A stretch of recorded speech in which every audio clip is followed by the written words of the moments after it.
What's going on? It's another episode of DWE Radio. I am your host, Miami the Great. This is episode 4, Hometown Hero. We're going to have a lot to talk about tonight. If you're here with us, and you're new, this is DWE Radio powered by DWE TV. How is everyone doing this weekend? I hope everyone is having a great weekend out there. It's getting hot out there wherever you're at. I hope you're staying cool. If it's not hot where you're at, I hope you're staying warm. Some places it do be a little cool. So shouts out to everyone who's stopping in. Thank you for stopping by. I will now be your host for DWE Radio until the foreseeable future. Final Boss has kind of retired a little bit because The Rock is not around, and WWE has not been what she think the standard should be. But guess what? You still have me. I will have a lot to talk about. Some things, some concerns that not just she has, I think the whole IWC have. We're going to get into a lot of topics today. We're going to get into some CM Punk talk. We're going to get into some Sheamus leaving WWE, SummerSlam tickets being low, the Gunther stuff. We're going to talk about the Maxxine Dupri stuff.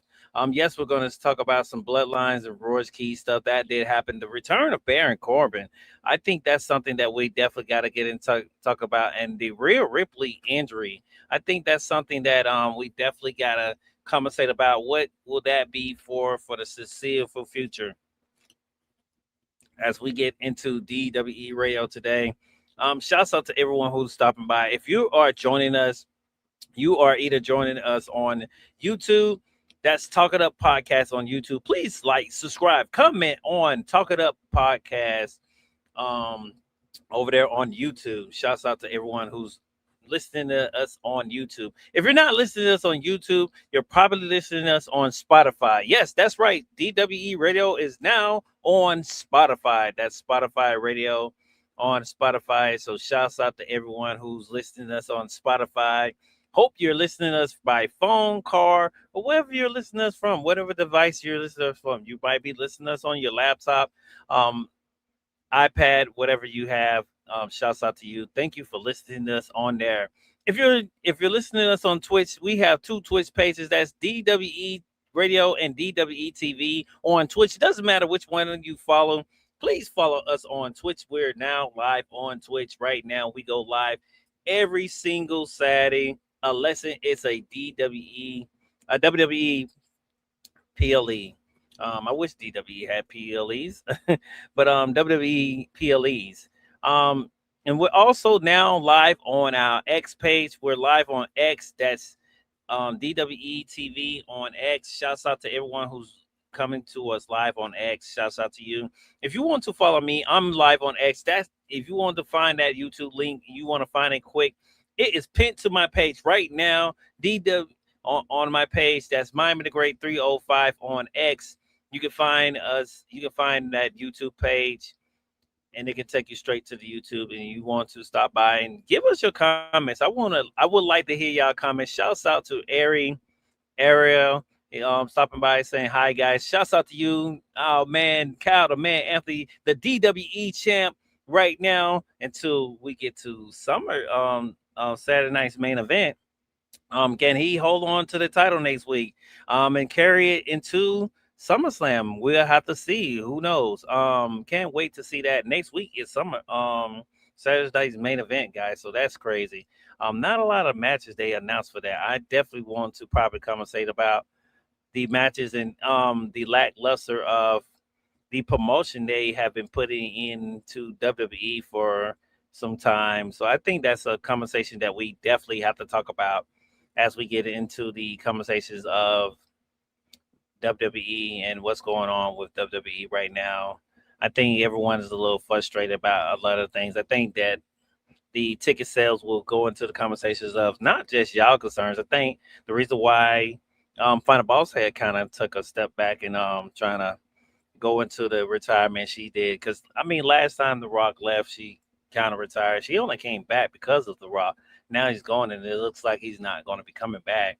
Um, she stepped back down and going behind the scenes of here at DWE. So I don't um regret her for that. You know, I think that's something that I was always playing for. That's why I made DWE Radio here, and you know, it's just something that I knew was going to come. So that's why y'all have me, your host, D Miami the Great, on here on DWE Radio. We're going to definitely talk about the CM Punk stuff. Let's get right into it. Like I say, shouts out to everyone. If you're not subscribed to us, if you're not following us on our social media, as you see down below, you see all our social handles. Shouts out to the DWE team. Like I said, I did see Cal, the man, Anthony in here. So shouts out to you. If you are listening to us later on, shouts out to the DWE team, man. EVP and EVP CJ. Shouts out to him. Please stop by the EVP show. He does his thing. He does recaps, predictions. He does scoops, and he's now starting to do the Big Brother. So if you're a fan of the Big Brother episodes, he will be recapping that. He does a lot of recaps on his YouTube. So shouts out to him. He has like, I think he has like 1,000 videos, and he's just now hit his 1 year mark of being on YouTube. So shouts out to CJ for doing that, man. Congratulations to you, man. A big part of DWE and the DWE family. Check out After the Slam. After the Slam podcast does go live on mostly Sundays. Sometimes you can catch him here on DWTV on Fridays. That's just for special occasion. But he does go live on Sundays. You can catch him Sunday, 4 o'clock p.m. Eastern Standard Time. That's After the Slam podcast. Shouts out to After the Slam. CJ, like I said, EVP show comes on right after him on Sunday for EVP Scoops. You can check out Scoops if you want the inside on Scoops and Scoops episodes of him. You can catch that at 6 o'clock p.m. Eastern Standard Time on Sundays. Those are the two shows that starts DWTV off on Sunday.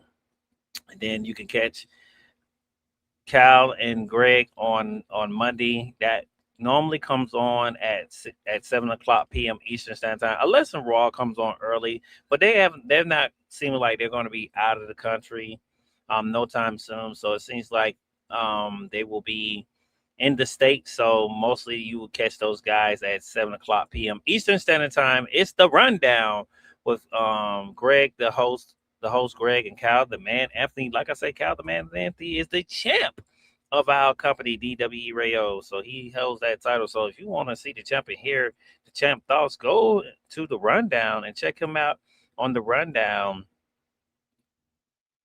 here on DWE TV. So that's definitely something you probably want to catch.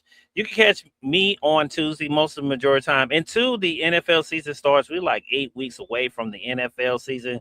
But if you want to get some stuff and my ideas and thoughts about what's been going on, I've been talking about the NFL for quite some time, all the way up to from before the draft, all the way up to now.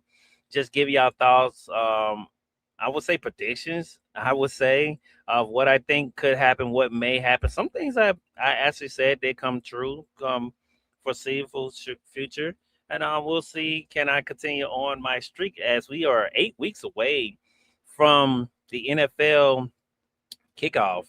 That does start in August, so you will catch. Right now, it will be inside the NFL mind, but once the NFL season start, the return of the EVP recaps will come for the NFL for Tuesday, but it will still be at the same time, 6 o'clock p.m. Eastern Standard Time. That will be me and CJ. You will hear our thoughts about what we thought about the week of football. We'll be recapping everything that happened throughout that week of the NFL. But later on that night, you can catch CJ at 11 p.m. Eastern Standard Time for NXT recaps. He does NXT. He does the recaps for NXT.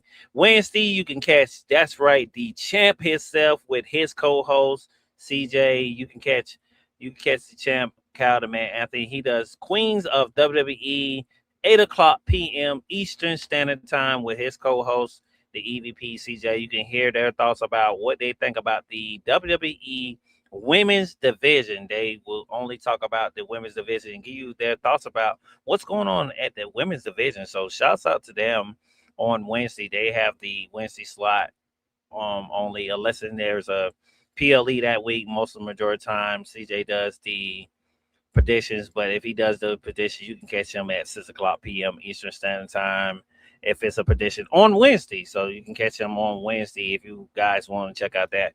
Then it's Thursday. You can catch me again. I will be returning with Inside the NFL Mind. That will be the main slot for Inside the NFL Mind on Thursday, because that will be coming on at 6 o'clock p.m. Eastern Standard Time.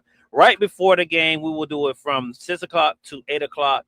I will be discussing, once the NFL season, I will be giving you guys some prop bets. We'll be talking about some bets, some the game, giving you guys an idea of what the outcome of the game will be, giving you guys some notes that I took down to give you probably in form of the game. I will give you guys I'll probably even do some weather stuff just to give you guys an idea of maybe how the weather could affect the game.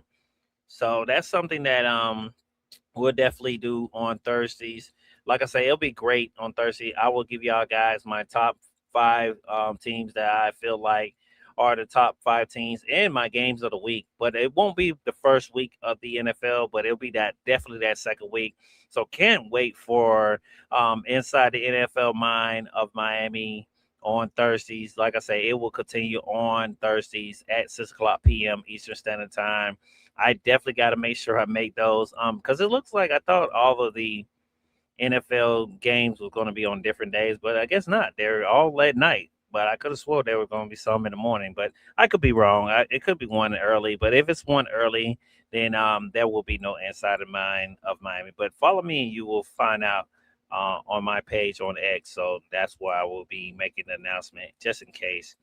But we will see on Thursdays of the NFL on the NFL Mind. Later on that night, you can catch CJ. He will be now doing on Thursday, Big Brother. He will be going live around 9 o'clock p.m. Eastern Standard Time. That he will be giving you his thoughts and his reviews of what he thought about Big Brother. That's the episode that comes on NBC, if I'm not mistaken. You can catch him. You can get his thoughts about that. That will be now taking the place of TNA. He will be now doing it. He will be now doing Big Brother for the foreseeable future on Thursday. So that is a change up for him. And you never know. Once that show's over with, he might be coming with a new show, but you have to stick around and find out. Me and him have been talking about that. So you guys got to stick around and see what will be next for CJ EVP on Thursdays, right after the Big Brother episodes are done. Friday, you can catch CJ later on that night at 11:30 p.m. Eastern Standard Time, where he be doing SmackDown reviews on Friday, and then we're back to Saturday, where you can catch Miami the Great for now on the host DWE Radio. We'll be back next week of episode 25. Don't know what the topic will be. It depends on what goes on in the wrestling week. Talking about the wrestling week, let's talk about CM Punk. Yes, we started off before we got to Monday Night Raw. I'm going to take you back. Let's go way back. You know how they used to say back in the day? Let's go way back. We're going to go back before everything happened, before Punk got into winning the championship. Definitely, I will talk about that with you guys and get your thoughts. But I did, before the time we was hearing rumors, we was hearing things come out, what things was going on with Punk. We heard that Punk did have a direction. TKO didn't have a, a um a direction for Punk to go, because we did see him before he left. He did a promo with Punk saying that you never know when it's time that a championship opportunity will fall out the sky. So we was thinking, okay, well maybe, because at first there was rumors that right after WrestleMania, Punk was gonna take a little time off, and just spend time with his family, AJ Lee. If anyone doesn't know, AJ Lee is his wife, and we was thinking, okay, well, that sounds about right, because him and Roman, they had. I would not. I'm not gonna lie, they had a great match. They had one of the best matches of night two for WrestleMania. I'm not gonna lie, Roman and Punk, man, they put on an all-star performance, and I thought it was very well.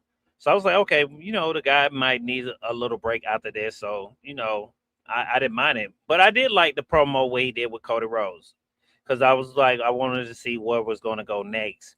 Then right after that, next thing you know, we seen Punk disappear. Then you start hearing rumors coming out that Punk was having a little problems with, TKO, the writing. He didn't want to drop the title. You heard things about him and his wife, about, he was frustrated about the way things went with AJ Lee. You was hearing rumors about, he just didn't want to drop the title. Him, Roman, and Punk. Punk, Roman, and Cody was like, all of them wants to be the guy. Which, I mean, this is even though people don't look at it as a sport, but when you're competing, no matter what you're doing, especially when it comes to men, we're very competitive. We like to be the number one person. So this didn't come to a surprise. It didn't bother me, because that's how we men are. So when I heard about Punk wanting to be the number one guy, that's what you're supposed to be. You want to be number one. You don't want to be lesser than nobody, because you don't want no one to forget about you. So that didn't bother me. That's what this whole thing is about. That's what life is about. You want to try to be the best. So why not? So when that had came out, Punk was, you heard all these things, and I at first that's why I asked this question. WWE always had a CM Punk problem, because we know the history of Punk. We know how far things go back with Punk when he left those 10 years ago, and then went to AEW, then came back. Which I'm not gonna lie, I never thought the day we would see Punk in a WWE arena ever again. I'm pretty sure if the person that everyone doesn't like, Vince McMahon, was still around, we probably wouldn't. A lot of people did come back because Punk was, because Vince wasn't around, and he's no longer here. And like I said, man, it was one of the most shocking returns. It did happen at Survivor Series. If anybody doesn't know, it happened in Chicago. Next thing you know, it was Seth, Cody, Jay, and I think Jimmy was inside the arena too. I think Jimmy was a part of the War Games. And next thing you know, you seen the logo come up, and next thing you know, you hear Punk's music. And what I was jumping up, because it was most of the shock feeling. I think, and this is going to kind of go into what the reason why I feel like maybe a lot of people, and this is definitely, I think it's going to go into my topic of when we talk about tickets, of maybe why one reason a lot of things are not going the way I think WWE is not planning on it going, or why people are most frustrated. I can't wait to get on that topic. But I always feel like WWE had that problem, and then we're going to go into Monday, into what happened Monday. Because at first we was walking in thinking that this whole thing with Punk was, of course we knew he was going to come. Of course we said okay. I thought Monday he was going to come. I thought they was going to do Cody and Sammy. I'm not gonna lie. I knew Sammy was going to drop no matter if he took on a Punk or Cody. But I thought that once the match was over, I thought Punk was going to do a face to face with Cody, and that's how they was going to do. They was going to try to start building up Cody and Punk. But we we go into Monday, the Monday, and Punk, you know, at first, well, no, what was Sammy got out the car. Him and Cody was having a promo backstage, saying that he was going to stay. Sammy just told Cody, "Hey, I'm going to stay champion. I know you're trying to think that you're going to come back in and take my championship, but that's not the case." Next thing you know, you got Gunther, who's magically came back because we were told that him and Nick Aldis was going to be off of TV for some time. We didn't know, but next thing you know, and that was long. I think it was like what, a couple of days, and then next thing you know, you see Gunther back, and he attacked Cody. They did this angle where he slammed Cody's head into the door into Cody's head. Nice angle where the camera was at, because you don't know for sure was Cody heads there. So it was at a great angle. I did love the camera angle. I did like the little bit of blood to make it be realistic as much as they can. And throughout the night of Raw, they was saying they was trying to check on Cody. Cody was saying he was okay, and the doctor was saying that no, he would not be cleared to wrestle. So, later on that night, Seth did a promo, was saying that, I know Cody's, trying to really kind of be like the angle where I know maybe Cody's not going to be ready, or Cody's going to probably still come out and face me. So I'm just going to go out to the ring and address the audience. But that, not Nick Aldis, but the other GM of Raw came and said, no, that's not the case. You will be facing somebody, and you will find out once you get into the ring. So Sammy got to the ring. They played the music. Next thing you know, the camera was backstage. It was from the garage where it lifted up. And next thing you know, we're seeing Punk, which that was not no surprise. It was in Chicago. We was not surprised that it was going to be CM Punk. I think a lot of fans were a little upset about what the call was here, but like I said, I knew that Sami Zayn was not going to hold on to the title for long. I thought at least they could have let him hold it. Now, don't get me wrong, I thought they was at least going to let him hold it into SummerSlam, but I mean, I guess, and like I say, we'll definitely get into this ticket situation where we got the information for the tickets, and they were saying that the tickets was low. Like I said, we'll talk about that a little later. But like I say, we seen CM Punk, the crowd went wild. They started playing the music. Punk came out to his music and stuff. Right away, everyone knew that Sam was not going to retain. And they had a great match. It was a decent match. I think I haven't seen Sammy have a decent match in quite some time. I'm not gonna lie, especially him being champion. I think Sammy does deserve one more chance. I don't think people. I know a lot of people don't view him as a main card star, but this match really was a decent match. I'm not gonna lie, it was a very decent match for me. I did like the match. It went longer than I thought it was, and that's good for Sammy. Sammy really did some great counters, some great moves in this match.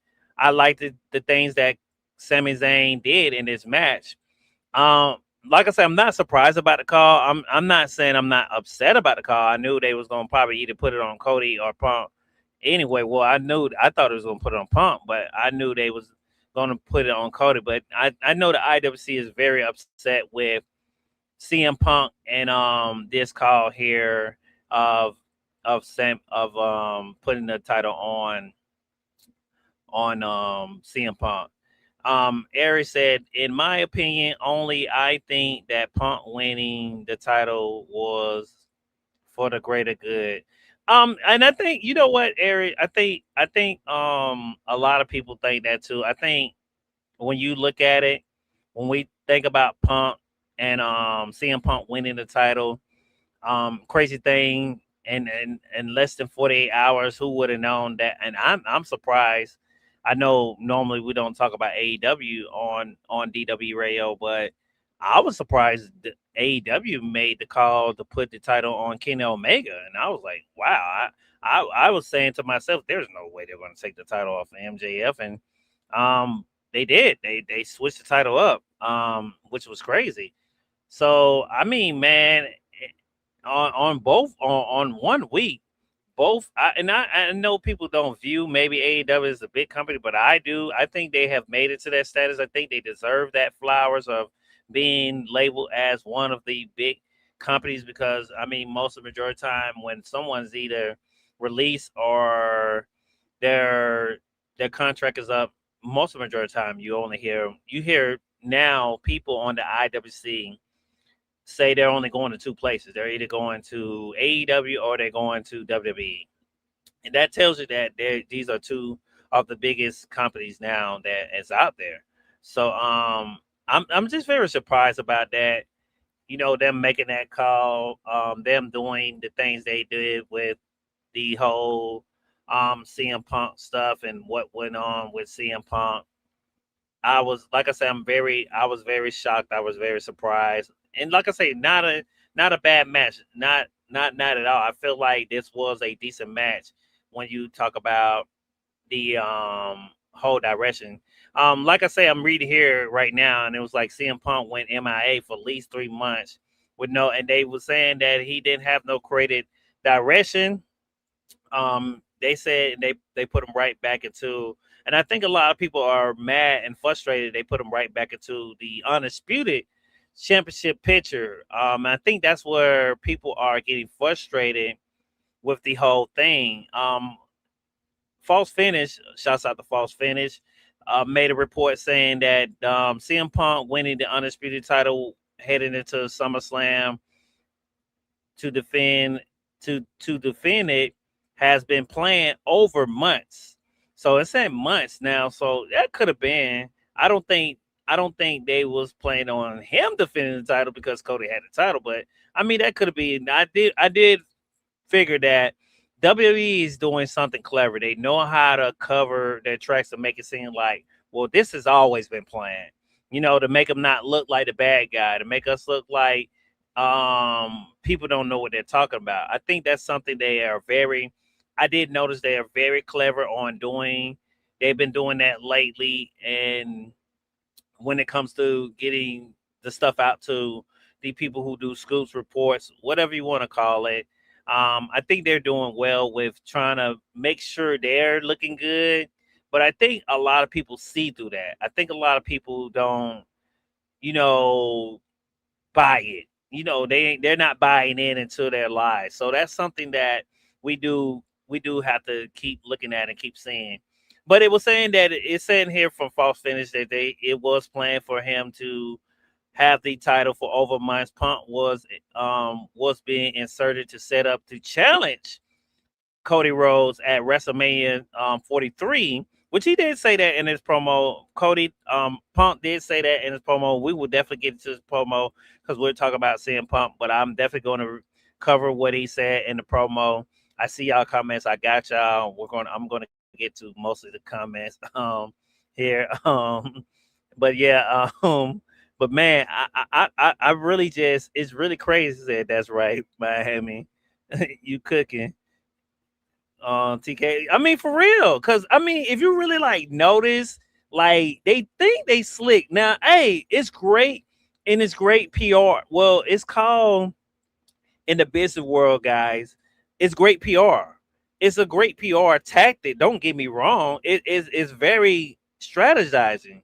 It's a great strategy to have. You know what I'm saying? So there's nothing wrong with that. It's good to have it because I mean, you're not gonna.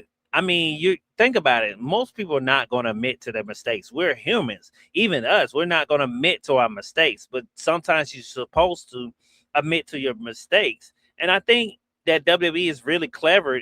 It's multiple times I've seen it. I think I talked to Final Balls a couple of days ago, and I was like, man, this is really like interesting how they do it and say, well, oh, this been planned for this time, or this went back at this time. They try to cover their tracks or try to get back on track and say, well, oh, we supposed to did this because a lot of the matches that people are saying that supposed to happen at SummerSlam supposed to happen at this WrestleMania. But see here, False Finish is saying WrestleMania 43, that's next year. Which, like I said, Punk did say in his promo that he was like he thought that the match was going to happen at WrestleMania 43. A lot of people are thinking that this could have been a WrestleMania type of match, from Cody and CM Punk, which it could have been. It depends on the bill. Is the bill is the bill in time enough for the bill up? Yes, they still have time to build up this match. I feel like the first promo was great from them. And I'm reading here from Fightful Select, Wrestle Vote Radio, also reported that NBC NBCU has pushed to have the presence of the of CM Punk over the years. They wanted to have a primary star. So that's why they wanted. It seems like they was pitching to have Punk on there, because and this was what I was saying, especially by Randy being on. You don't have no Randy, you don't have no KO, Kevin Owens. I mean, Drew's been going for quite some time. Let me see. Trick has kind of been tied up with some things, so I don't see Trick being involved and inserted into anything. So right now, when you think about SmackDown, especially SmackDown being 2 hours, people was going crazy because they did cut off the show right soon as Cody came out to do the save, and I think people forgot. Oh, it's a 2 hour show. There's like, oh, we need to go back 3 hours. But remember, we went down this road before, guys, and I think that us thinking that we should go back to 3 hours. Remember, I mean, it seems like the lesser time they do greater writing. To me, that's just to me. I think that the writing they do when they don't have that much time is a little bit better. It seems like the show carries more. It seems like when they have too much time, they don't know where to fill in or how to structure the show. That's where I think it seems like for us, who the people who are watching the 3 hour shows or however long the show is. Now, I'm not saying PLEs, because PLEs, we're not thinking that, because most of the majority of the time we're going to probably get mostly matches. Of course, we're going to get the ads. You might get a promo here and there, maybe. I mean, who knows? Sometimes you don't, sometimes you do. You get probably more commercials than anything. So, I mean, you're suspecting a PLE to be maybe 3 to 4 hours. But if the PLE is not bad, it's going to be pretty decent. So that is something that I think we have to do to look at. They, like I say, they were saying, like I said, Fightful Select was saying that NBC was pushing for his presence to be on the show over a year, to make the viewership go up, and they wanted to have a primary star. So that's what was told to them. So it could be because Punk was doing very well with the World Heavyweight title. He had a great title match with Finn Balor. I did like the match between him and Finn. And that was on a regular Raw. And Punk is saying that he wants to do something similar with the Undisputed title. Once again. And who knows? I mean, right off the bat, you have more people coming after Punk. I mean, you still have Sammy in the works. You still have the Gunther stuff. Of course, Cody. But Punk did call out Royce Keys. He did call out Finn Balor and many more people on the promo of SmackDown.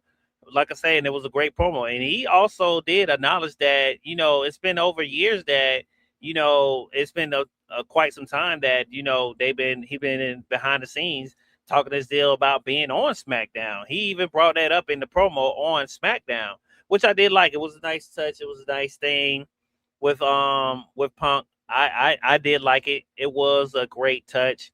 Like I say, I'm not upset about it. I did know that they was going to do this, but this is a lot for Sammy because now, even though Sammy wasn't too much of a heel, he was doing that delusional heel type of character. I'm wondering is if WWE is going to do where they either try to make him back a baby face or try to continue him on this role of being that heel almost delusional type. I want to see where they're going to go with Sammy. Gunther's man. I mean, he's just a pure heel. I mean, it fits his character. Like I say, one thing I feel like they dropped the ball when it came to Gunther. He has the music. I think once they did the John Cena stuff, they should have started like doing some more stuff with him. Now they have put him in this main card title run. Don't get me wrong. But Gunther's having this stuff with Nick Aldis, which we'll get to here later on the topic, which I'll give y'all guys my thoughts about that. But that, I mean, like I said, that was from Punk. Punk was on Raw. He did win the title. Go ahead if you guys want to drop your comments on YouTube, Twitch, X, whatever you're listening to us on live. If you want to do a comment later on throughout the show on later on. I will come back to YouTube and we can have a conversation on YouTube through the comments. But if you want to drop your comments now and give me your thoughts about what's going on with Punk, what's your thoughts about Punk? Do do WWE still has a CM Punk problem? That's what my topic was when I first started the live today, the podcast today. What you guys think? Let's get into the next topic, which is Sheamus has finally left WWE. He is now officially now. His contract was up. He has released. He has been. He's gone from WWE. He did put out a tweet a couple days ago saying that he did his banger after banger line. Um, I figured this was going to happen, man. This is not something like shocking to me. They haven't done nothing with Sheamus in quite some time. I am kind of a little bit upset because he said once he won the IC title, I think he was saying he wanted to retire because I think he just wanted to be Grand Slam champion. I think what hindered Sheamus is a lot of injuries and stuff, and I think that's what caused him to not be in a situation where he can win the IWC title. I mean, let's just call it. Sheamus had a great match. It was him and Gunther. They had a great match. I think he had a great match with Drew McIntyre. I think it was Drew McIntyre too. I think he had a great match with Drew McIntyre. Um, I think they had a great match with each other. Sheamus, back in the day, man, Sheamus was a beast, man. I don't think Sheamus gets the flowers that he should be given. It's crazy that we seen him go. Like I say, we'll get into some people that hey, just because he's gone, but I don't know if he's going to be back. But we've seen some stranger things. I mean, look, we've seen Russo leave and go. We've seen Andrade leave and go and come back and go back again. I feel like Andrade's character in AEW is greater than I think I've seen in quite some time. And I haven't seen him be like that in quite some time. Hold on.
Sorry about that. Yeah, I got a phone call. But anyway, well, like I said, the Sheamus stuff is just very interesting to me. I'm surprised that he left to leave the WWE. Aaron has another comment. He says, speaking of Kevin, I know maybe some people would like it because how Maxxine, I guess you're talking about Maxxine Dupri. Maxxine made the most of his championship in my head. I like I was like, what was the question of Poplar's and the decision of TK? I don't know, man. It's interesting to see how we're gonna how we're gonna go with things and how things are gonna go um with WWE and the direction they're gonna go with WWE right now. I don't know with that. We'll have to see what's gonna go on with that stuff. Far as I know, that's really interesting on how we're gonna go with that. If you smell what the Rock is cooking.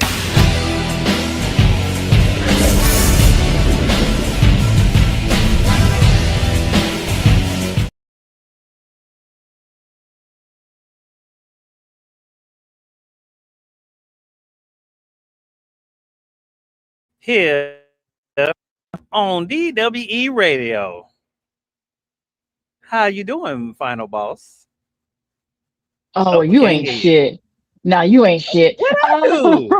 What I You know what do? you I did. haven't done You did nothing. exactly what you did. No, For those what are who you? know, for What are you those who talking about? know, no. But yeah, yeah, I haven't been on in the last hour because I've been kind of away from wrestling, but I did want to come because we're talking about Sheamus, and for those who know me or may not know, I don't think even Miami even knows. I used to be a really big fan of Sheamus, but I also kind of got, when Sheamus was at his height, I got similar to what people felt with Cena, right? I got the Sheamus fatigue because at one point, Sheamus was the biggest thing. He was really like pushed to be like kind of as far as how far they were pushing him a few years ago was like the next John Cena. Like that guy was pretty much in every main match for a few years. I would say around what was it, 13, 14, around there. He was champion. He was king of the ring. He was, of course, tag team champions with the bar, with Hmm. Cesaro. I remember even reading about how they came up with the name and the character for Sheamus. He's based off a mythological Greek character.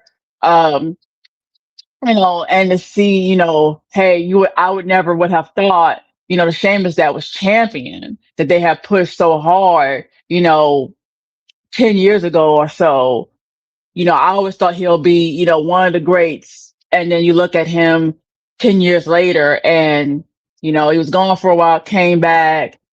And when we got Sheamus back, I mean, yeah, lost Cesaro. Cesaro went to, AEW, the king of the swing. Um, and we all know how they dropped the ball, Cesaro, during his time, Swiss for Superman. But to look at Sheamus now compared to what he was years ago, to me is absolutely, it's like looking at night and day.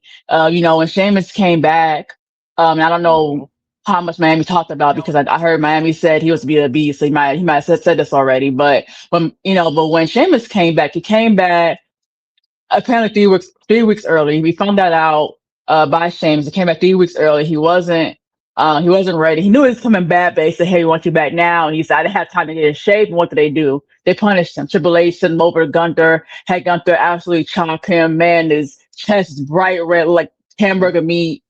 And then what happened? We all made fun of him. We had the whole thing with Drew, burger after burger. We thought we were going somewhere with him and Drew. They kind of dropped that. It was really just done to kind of punish, Sheamus for, not looking his best. We had commentary saying how happy he's back and he came over with the leather hat, and then, he did get back in shape. He looked great. He looked the same as we all knew and loved just with a different haircut. He didn't have the cool mohawk anymore. Remember that? Um, and he got injured. We saw reports that he was healed and ready to go. He was cleared. And then we found out this. And with this, this was another circumstance of TKO cut, similar story to New Day is what was reported, that he didn't want to take a pay cut. Apparently, a pay cut was proposed to him during his injury. And he basically said no. He knew his worth. Um, and we talk about worth in general with him and a New Day. These guys are not guys that were always in the same position on the card that they are today, or really what they were the last time we saw them. Like, these were guys on the card that were heavily pushed. We all remember the height of the New Day, right? With the bootios and the pancakes. It was big. You know, Mm. Sheamus was big. He was big, when he had the full pools when he was champion. He was big when he was king of the ring. He was big when he was with the bar, with Cesaro. And unfortunately, it fell down the card. And at WWE, wrestling works so many different ways. You'll see guys like Sheamus and New Day who were once the biggest things to slice bread, and then years later they're stuck in that mid card, even lower mid card. But then you also have guys that weren't the biggest thing and then turn around to be the biggest thing. John Cena. We all know the story of John Cena. The initial wasn't working, and now he's was the biggest thing in wrestling. Years later. We saw the whole thing with Roman Reigns. Of course, Roman Reigns, as we know, with the Shield, the guy they wanted to push was Seth Rollins. Seth got hurt. Roman did get a push, but the booking wasn't great, wasn't liked by fans. And then here we are, years later, and Roman's the biggest attraction. One other big attraction in WWE. So it can kind of work, both ways. And unfortunately for people like Sheamus and New Day, work the opposite way, where they once were heavily pushed, and then due to booking and injuries and different things going on, um, they fall down the card. So it really does suck for Sheamus. Sheamus, he looks like he did years ago. I mean, he doesn't look like he aged, much besides, when he got chunky, now he's back in shape. But other than that, I mean, he looks like Sheamus, just with shorter hair. He doesn't have the mohawk anymore.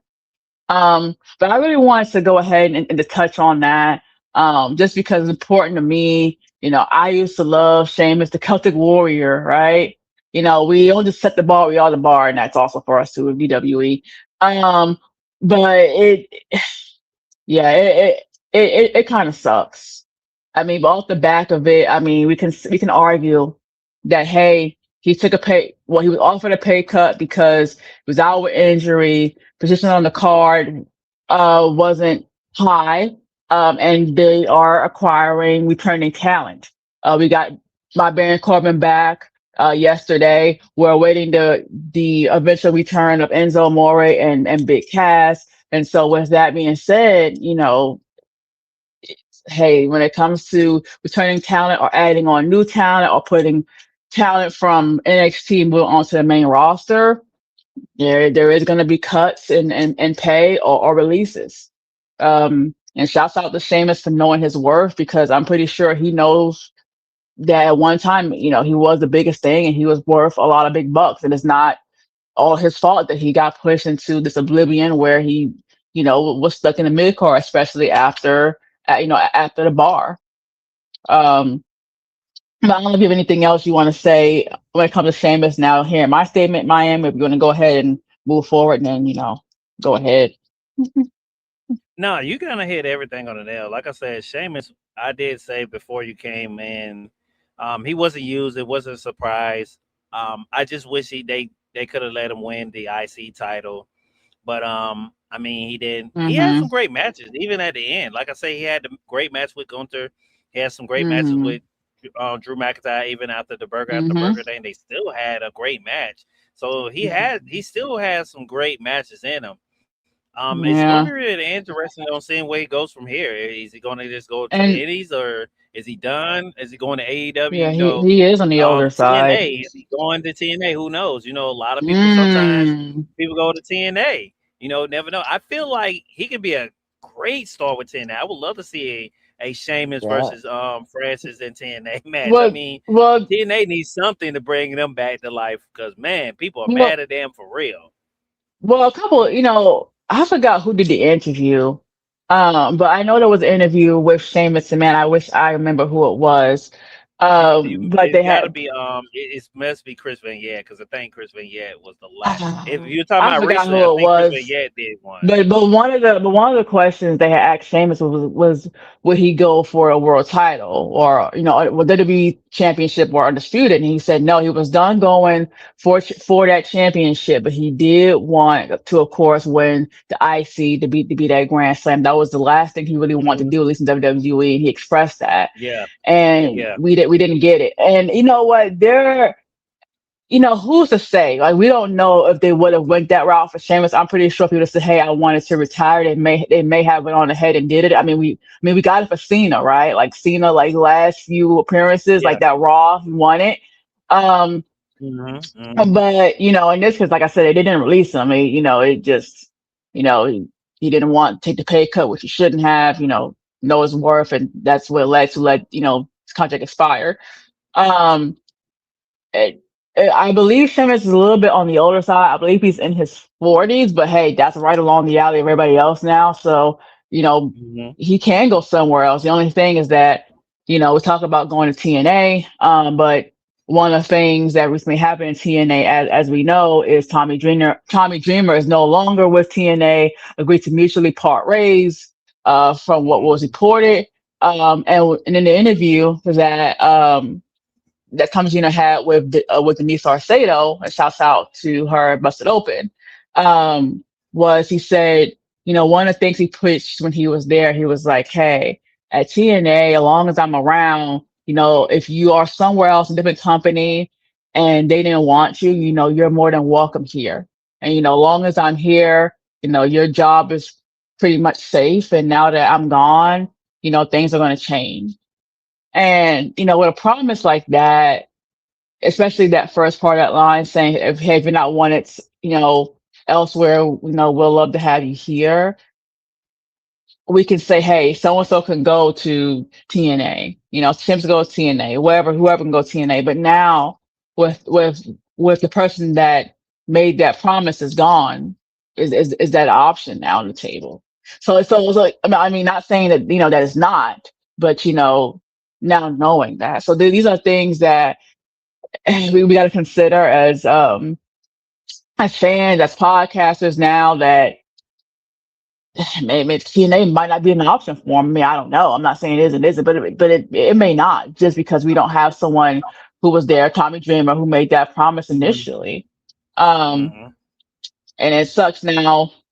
You know, Cesaro was one of the other things in AEW, and I don't even think even Cesaro reached the heights that he could have. I mean, TNA did. Sorry, not TNA. AEW did. Yeah, they did some strides with him. Heard a lot about him. But I mean, I don't think he reached that full level. I mean, we all know Cesaro was even underused also in WWE, the absolute like the most, and we all know Hmm. from reports and from other WWE stars saying it, that Cesaro was is one hell of an athlete, Hmm. um, Hmm. and one hell of an in-ring worker. Um, the bar went crazy back in the day.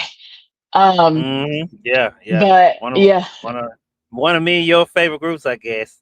yeah, yeah, and so it's terrible. But I think now, and this is the last thing I'm going to say about releases before I let you move on, is where's years ago on a different regime. I was going to go ahead and say that we were used to seeing people getting released, and usually massive releases. Now here we are in a different regime where, yeah, we're seeing releases, but we're also seeing little stacks here and there, like, oh, this person's contract is going to expire. Either we're going to extend it or we're not, or we're going to offer a different deal. And they don't want the deal, then we're going to let it expire. So we can't even go ahead and say, oh, well, it's spring cleaning time for WWE. It's after WrestleMania. Oh, it's towards the end of the year. So they usually do it around the same month as WrestleMania, after WrestleMania, I should say. And then they usually also do it like right towards the end of the year. but usually the biggest one after WrestleMania. And so now with a different regime, now we're seeing that, but we're also seeing like, hey, when it's time for the contracts to end, is either renegotiated, or you have to go, or they're choosing just not to renew it. And so Yeah, we're going to be seeing stars not, non-renew any time throughout the year, depending on when their contract ends. And yeah, that to me is a little bit scary because before it's scary for, of course, the superstars and their families, but it's also scary for us as fans because, hey, one of your favorite superstars, might have made it through the massive cuts right after WrestleMania or the other cut they have during the towards the end of the year. And you think, oh, okay, well, back then, hey, we're good. I'm still going to see my favorite superstar. But now, hey, that superstar, may have a contract about to expire, and if they, don't like the terms of that agreement, then they go. This happened also with a lot of people like to forget, and in Point Fire, no, it happened with Karrion Cross and Scarlett Bordeaux. Like, his contract was going to end. He said that they were going to renegotiate his contract, and he wasn't a fan of that. And I believe he also said that Scarlett was not part of that negotiation, so he chose to walk. So this is another, example, once again of, them having these sporadic departures in the company. So now is your favorite star safe? Really, no. Unless they're a top player, like, your CM Punks and your Roman Reigns, and, those, the Codys, those higher main stars, but those are right under that tier or below that tier. There's always that kind of question in the air: is that are they going to stay, or are they going to go? And that to me is disappointing. It's scary. So we got to kind of look around and see, what's going to happen, in a few years. Remember what's going to happen in a few years, where some of the older greats, like the Randy Ortons, or like the Seth Rollinses, like, yeah, right now Seth Rollins is, it's still, I would say, in the upper card, but there is kind of this teeter tatter where he's in the upper card right now because we're doing the whole thing with Roman, but without that, he's been dancing in that mid card. Now, do I ever think they will ever do anything as far as like Seth Rollins go? No, because he's a workhorse and he's all this. But someone like that kind of teeters like that, you start to think, well, what year does their contract end, and are they really going to stay? Are they going to go? Same thing with someone like Randy Orton. Randy Orton, I feel like he's probably going to stay there until he's done wrestling, is what I feel like, to be honest. But it's always kind of that thing in the back of the mind, like, hey, when it's time for his contract to end, because, yeah, he had a really good push in the initial before we added Pat McAfee. And then we had WrestleMania, and then what happened? The injuries, haven't seen him since, and, back injury, I believe it was a back injury. Well, injury, yeah, yeah. Yeah, you're nonetheless. right. Bad Andrew. Yeah, it was a Okay, bad yeah, Andrew. back injury, right out of his biggest push in decades, right?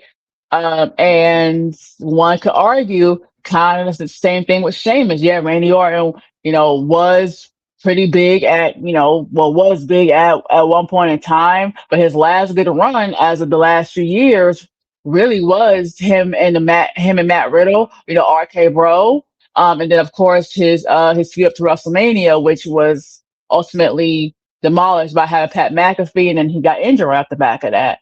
So the stories like that, like, hey, is there going to be a renegotiation for a contract? And is that star going to take it, or are they going to walk with it? Yeah, I mean, Um, we'll have to see.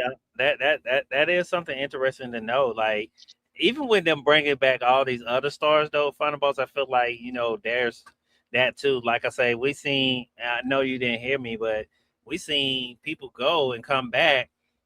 You named Enzo Amore and Big Cass. I mean, they've been going for years, and now they're coming back. Andrade, he left and came yeah, back. Um, Yeah. But um, also wasn't used to his fullest potential when he came back. yeah, Same thing yeah, we're seeing now. We're seeing right now. We're seeing that with Rusev, even though they put him with Ethan Page, still screams, lower mid card to me. Um, hasn't had that same hype since Rusev Day, and of course the mm-hmm, Bulgarian Brute when he was with Lana.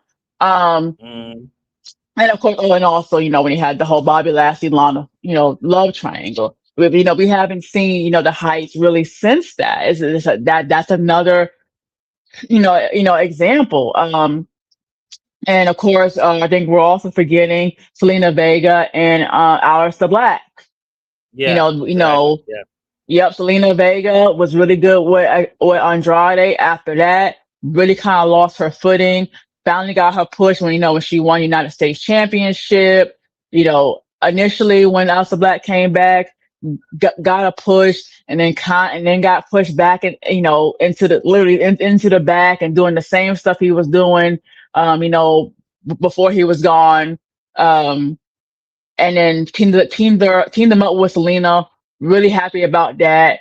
But they didn't follow up on it, as they should, and they kind of got stuck, doing things backstage. And next thing we knew, they were both, let go. And again, these were people that had the moment of a push. We all know Aleister Black. He was a big thing coming out of NXT, initially, Selena Vega, had the Vega, the Selena Vega army, of course, won the United States champion, women's championship.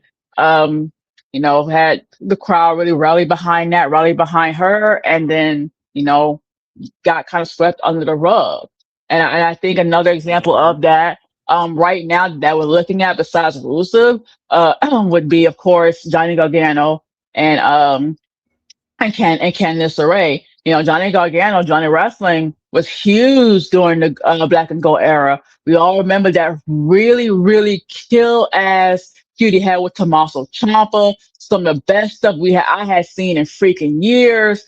Absolutely cinematic, right? And then we had the DIY stuff. That was kind of ick. It had its ups and downs. Tommaso Ciampa was, pretty much done with creative, went over to AEW. Johnny Gargano now is stuck in this whole vortex. And then initially I thought they were going to give him another push because remember he came out, weeks ago and said, I want to go back to being Johnny Wrestling and all this and all that. And I'm like, okay, well, now here's where we turn the character. And they didn't. He's still backstage doing his, what is it?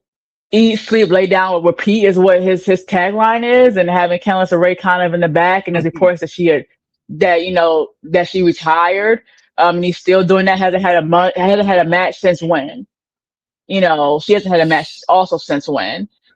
He's been the same It's character been a apparently while. since February. Yeah, so I Yeah. mean, this is another example of someone that had a lot of hype behind them, and then what happened through the booking and whatnot, kind of really fell through the rankings. Yeah. So I Yeah. I mean, worry about people like that. yeah. I'm really worried. I think me and you backstage have had many talks about that. I did like the promo from, and I don't know if you caught that from Punk saying to Johnny I Gargano and did, her I that did. they need to get, Yep, yeah, they need to get back into the ring and get back on it. So I don't know, yep. was You that need to get back a to nod? being Nah, Johnny Wrestling. yeah. So Mm-hmm. I don't know if that's gonna be something where they they probably try to give him one more push because man, like I said, I don't like seeing people being released, but I mean we're really getting close to SummerSlam. We all know what that means. It's the next releases they're gonna do, with Is them it bringing during these people. SummerSlam? I Do they really do normally SummerSlam? I it's don't usually, think it's so. usually Do they? I could be wrong.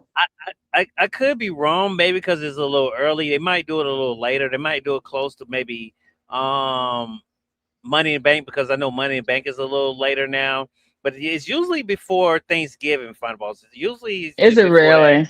Oh Yeah, it's yeah, yeah, usually yeah. That's before what I said. Thanksgiving. So Around the end of the year. So yeah, around October, November, yeah. usually So when they do it. Yep, that's right. Yeah, yeah, yeah. That's yeah, they right. get real close. So I'm still a little scared now. If things pick up with him before then maybe he can turn their thoughts around. But there's a lot of people I think I'd be worried about a lot at times. Let's read a couple comments because we got a Okay. few. Greg said that he says he sees Sheamus maybe being a backstage producer, maybe WWE bring him back as a backstage producer. Aaron was saying that when he seen the news, he was expecting it to be a joke, and unfortunately, it wasn't. So Hmm. it seems like he's a little upset about it. And they said, "Oh, there goes the boss," of course. And then you Hmm. see how y'all don't love me. It was 100 people in here. Now it's Well, 222 hey, people in here because I Final had to Boss in. See come how and y'all do save the me. show.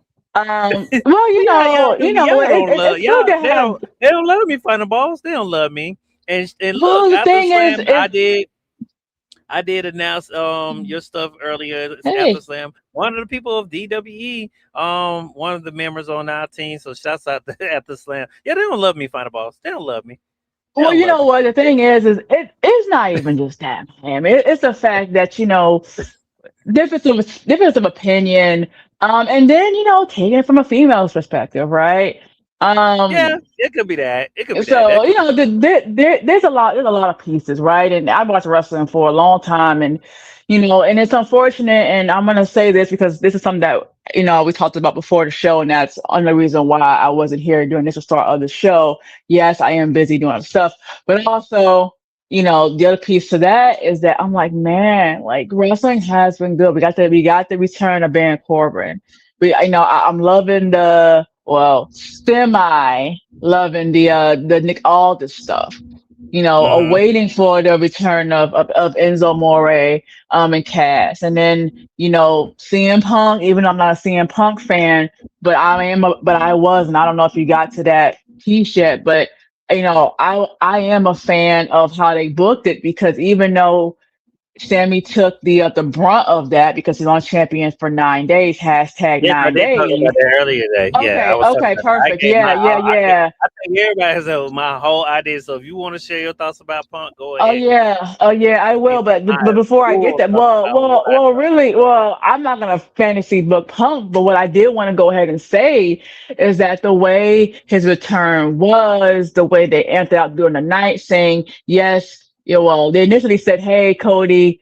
I mean, well, they said, "Hey, we're not sure if Cody is gonna be available or not tonight," and then it came out, yeah, he's not coming. But hey, you still have a Hmm. match. The way they Yeah, booked that and the way Punk came out, we saw him initially backstage, standing up, and then he walks to the ring, and then of course we get the rip of his song, Cult of Personality.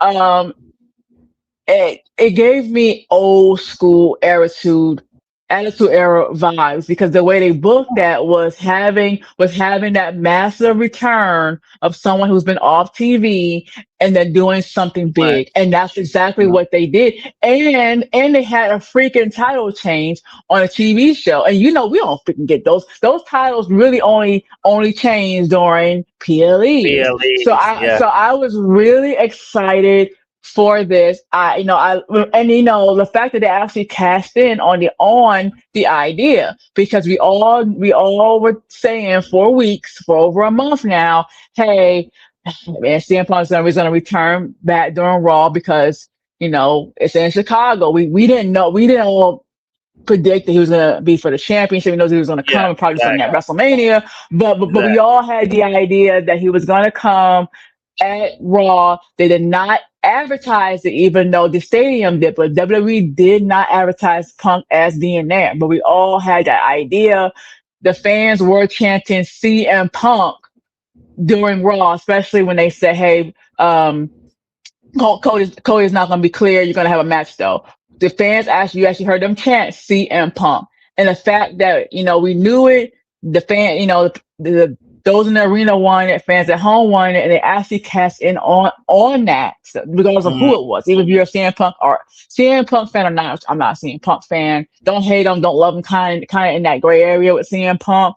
Um, they actually cast in on that, and that gives me old school vibes. Me watching that gave me those vibes of back when I used to watch Raw on USA Network, and it had the overlap to 11:08, 11:07 p.m.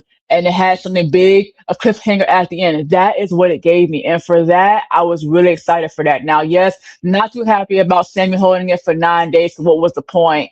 Not a big CM Punk fan, but on paper, it looked great for his Mhm. return. On paper, it makes sense because, hey, yeah, we're kind of, like, oh man, they could have did something more with, um, Sammy before they let him drop the title. But on paper, Sami Zayn, while he of course has his, his ride or dies, Sami Zayn on paper, and of course TKO sees it. That's why they said that he's not gonna put butts in seats. Like he's just not. Like yeah, if you're going to a show and Sami Zayn is there, hey, if you're a ride or die, you're gonna love it. But I can't see someone actually saying, hey, I'm gonna pay these absorbent amount of of money, especially now with TKO and their price Mhm. hikes on their tickets. I can't see someone actually paying, big money to see Sami Zayn in a main event. Like it just Well, doesn't ring the well, bell. Not because well, he's not great, because Sammy is good in the ring. yeah, He's really yeah. good Because I on was just mic, about to say that. but Mhm.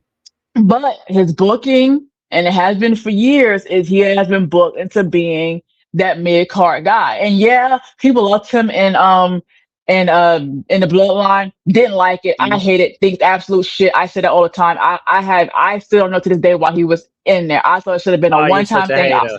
Yeah, hey, doing it one time, already Uso loved it, but the fact they had him in the whole mix of that, what was never a fan of it. I was. However, That it made it well, made it made the booking. I mean, they man, made it did not, I was talking about not that for earlier. me, Like not they for made it me. work, and I said one thing I can But say about TKO and WWE, they can make stuff work.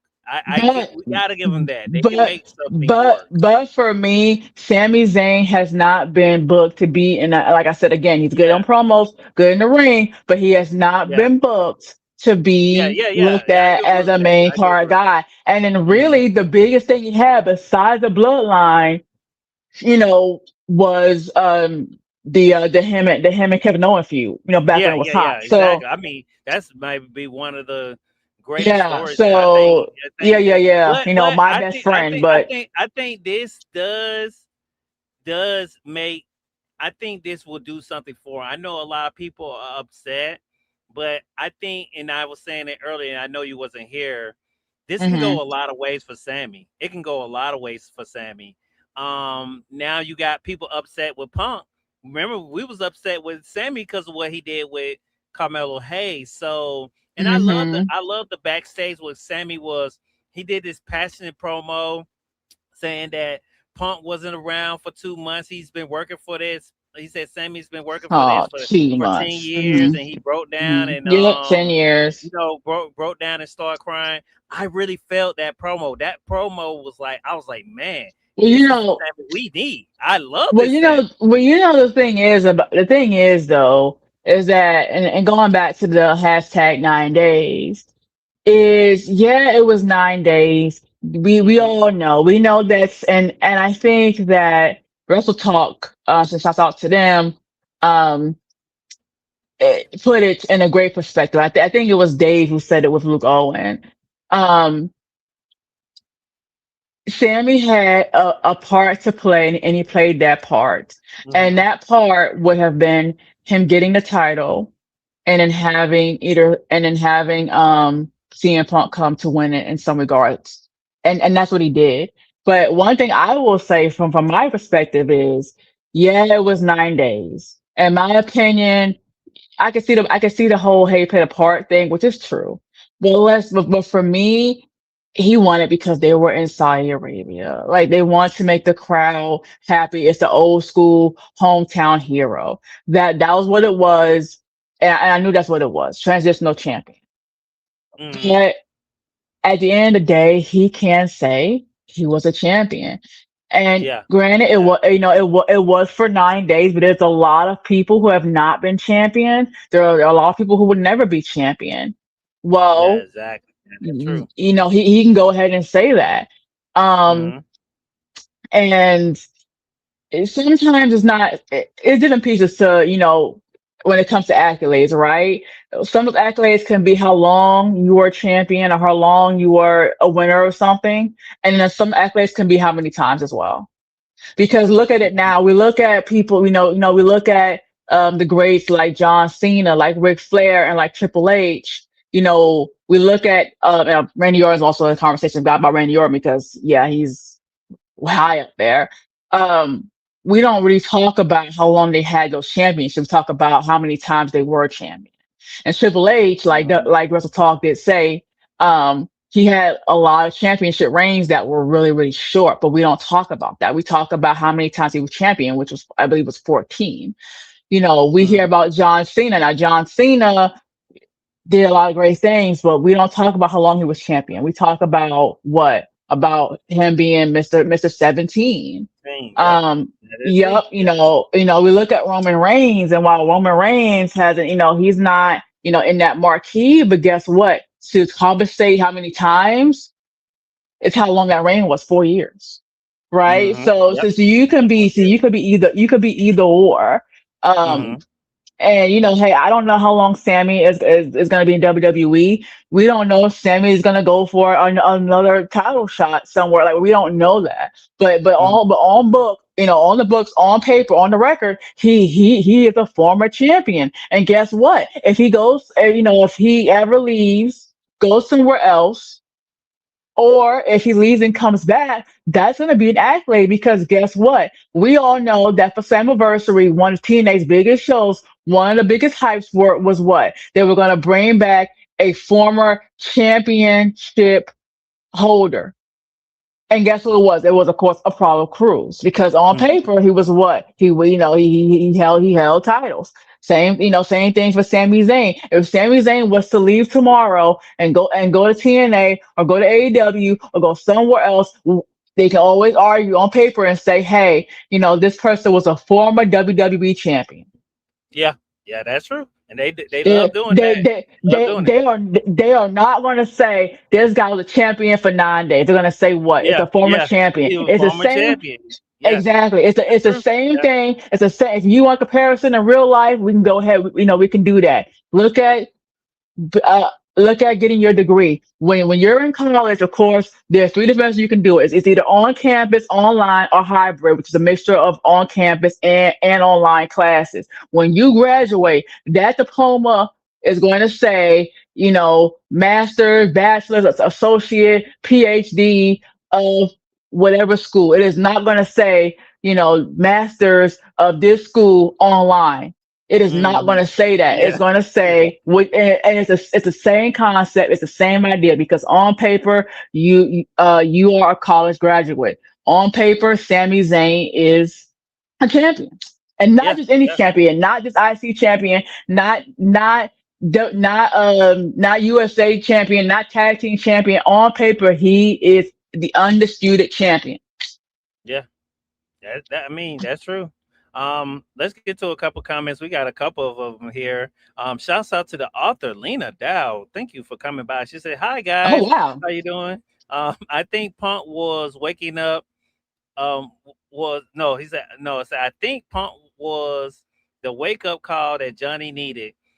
This could be the start of Johnny Wrestling finding himself again and getting back to his I NXT hope fire so. on SmackDown. So she said she kind of agreed with you. She's saying that maybe this promo that Punk did could maybe put light a fire back on Johnny and get him back to the NXT ways. I hope it does too. I hope so. Final I boss. hope I it does mean, lead to something. man, I hope it leads to something because I don't want to see Johnny like this. So great comment from the author Lena Dow. Shouts out to CJ. He said, "Hi guys." We got Sam. He said, I wonder what they will do with Sammy now. I did see but one thing I did like when it came to Sammy was they're doing this angle where he was like, "Well, I had to take some time off because I had to do something with my mental." Because we did see the breakdown of him breaking down and stuff. But they are going to have a match between it's going to be Sammy, um, Gunther, and Cody and Punk. on Saturday night's main event, they're going to be teaming up and facing each other. So that's going to be really interesting on how that is and how that's going to go about. We'll have to see, especially with this Gunther stuff. We're definitely going to get. I'm definitely going to get in within that with you guys and hear your thoughts. You say, I bet it's going to be interference at SummerSlam match. It could be Slam. I would not be surprised if Sammy's not involved. You can either see him and Gunther probably maybe getting involved, or maybe they You want us to know, think that they love doing or that. or fantasy booking. Mm-hmm. Hey, maybe eventually we'll have the return of KO. Mm. So You know hey, what? Because um, in SummerSlam they love doing, and somebody was saying this. I don't know if anybody's seen this on the IWC, but a lot of people was saying that at SummerSlam they love doing those big returns. We know Brock Lesnar returned a couple times, Rhea returned it. You had some more returns at SummerSlam. I think Bayley and Damage Control came one time at mm, I think that was maybe SummerSlam. I could be wrong. It could have been maybe on oh, Survivor Series, but I thought it was and that's SummerSlam. another person that I want to talk about. Who? We talked about Bailey. And we talked about Okay. I talked about about stars that can start at super high, do the booking, end up mid card, lower mid card, or vice versa. Bailey is another example of that. But on the women's side, we all know Bailey was pushed super hard and in Mhm. NXT, super hard to get over to the main roster, part of the four horsewoman, right? No, no, no, not the four horsemen, because my Ric Flair's on there. Shout out to Ric Flair. Hope you watching. Love you. Oh my Um, goodness. but Give it a rest. Give it a but rest. Jesus. but hey, you let your boy alone. But but he but he but she and also the hugger, right? She was known as the hugger. That was Yeah. super over. We of course got remember when she came and she was like the had a short haircut. She had the whole ding dong. Um, Yeah. I did like that gimmick. Ding that dong was gimmick. that was your heel Bailey, and of course her working damage control. And now we're in the whole point where the whole piece where the last couple years, she's been booked very poorly.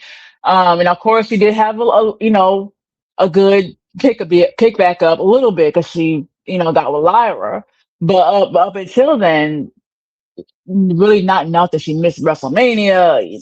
Looking was really bad. Um, but again, this was somebody that was heavily, heavily pushed years ago. Now, one could argue, though, very important, that during the time of the Four Horsewomen, that was when WWE had an issue with having enough women on the roster. When I said the Four Horsewomen was really is because we kept having the same four people having all Yeah. the matches because All the time. Every time. we didn't have any Right. women. Now we have Yeah. a big women's division now. So hey, Mhm. we can always kind of put that out there, but still, here we are years later where hey, Bailey was one of those key players, and now here we are Mhm. years later, and now it's the opposite. So Yeah. this is someone like TKO could go ahead and knock on that door when it's time for her contract to renew, which we have been getting little rumblings around her possibly leaving, or you know we got Mercedes Monroe, formerly known as Sasha Banks, saying her dream match is to have one with her, and she used her Yeah. other real name. Mhm. But I mean, this is someone that TKO can say, hey, we really don't want to let you go in the back of their mind because we know if we don't renew your contract, you're gonna go to the enemy. You're going out to AEW. So hey, we're not, we want to resign you, but we're gonna restructure your contract. And she can always argue, nope, because years ago I was part of Four Horsewomen. I carried half of this company on my back. During this time for women's division, I deserve to get paid. What I get paid, and that's it. And they'll say, nope, well, we're gonna let you, so these are things that can happen now. Um, and for Bailey, I mean, because the last few years she has been booked into this lower setting for her, lower card. Hey, as great as Bailey, is, because we know that from her previous work, she's not someone that, I'm gonna I think I lost Miami and my headphones dying, so hopefully he gets back with my headphone dies. She's not someone that I'm gonna follow over to a different company just because of how she's been booked the last few years. Um, Another example of that was, of course, Ruby Soho, from the Wire Squad. She was heavily pushed in WWE when she was part of the Riot Squad. Ruby Riot is what she went by. She was clearly the star of that group. After WWE, went to AEW. Love that whole build up for her. It was her in a train with a leather jacket. Destination, and she came out and she debuted as Ruby Soho, and it didn't kind of feel the same shortly after that. And of course, she was out because of pregnancy. But when she was in WWE and when she was fresh to AEW, Ruby Soho was that girl. And then, over time, of course, at AEW, kind of went a different way and then eventually left because of maternity stuff. Um, so hey, it can happen anywhere, right?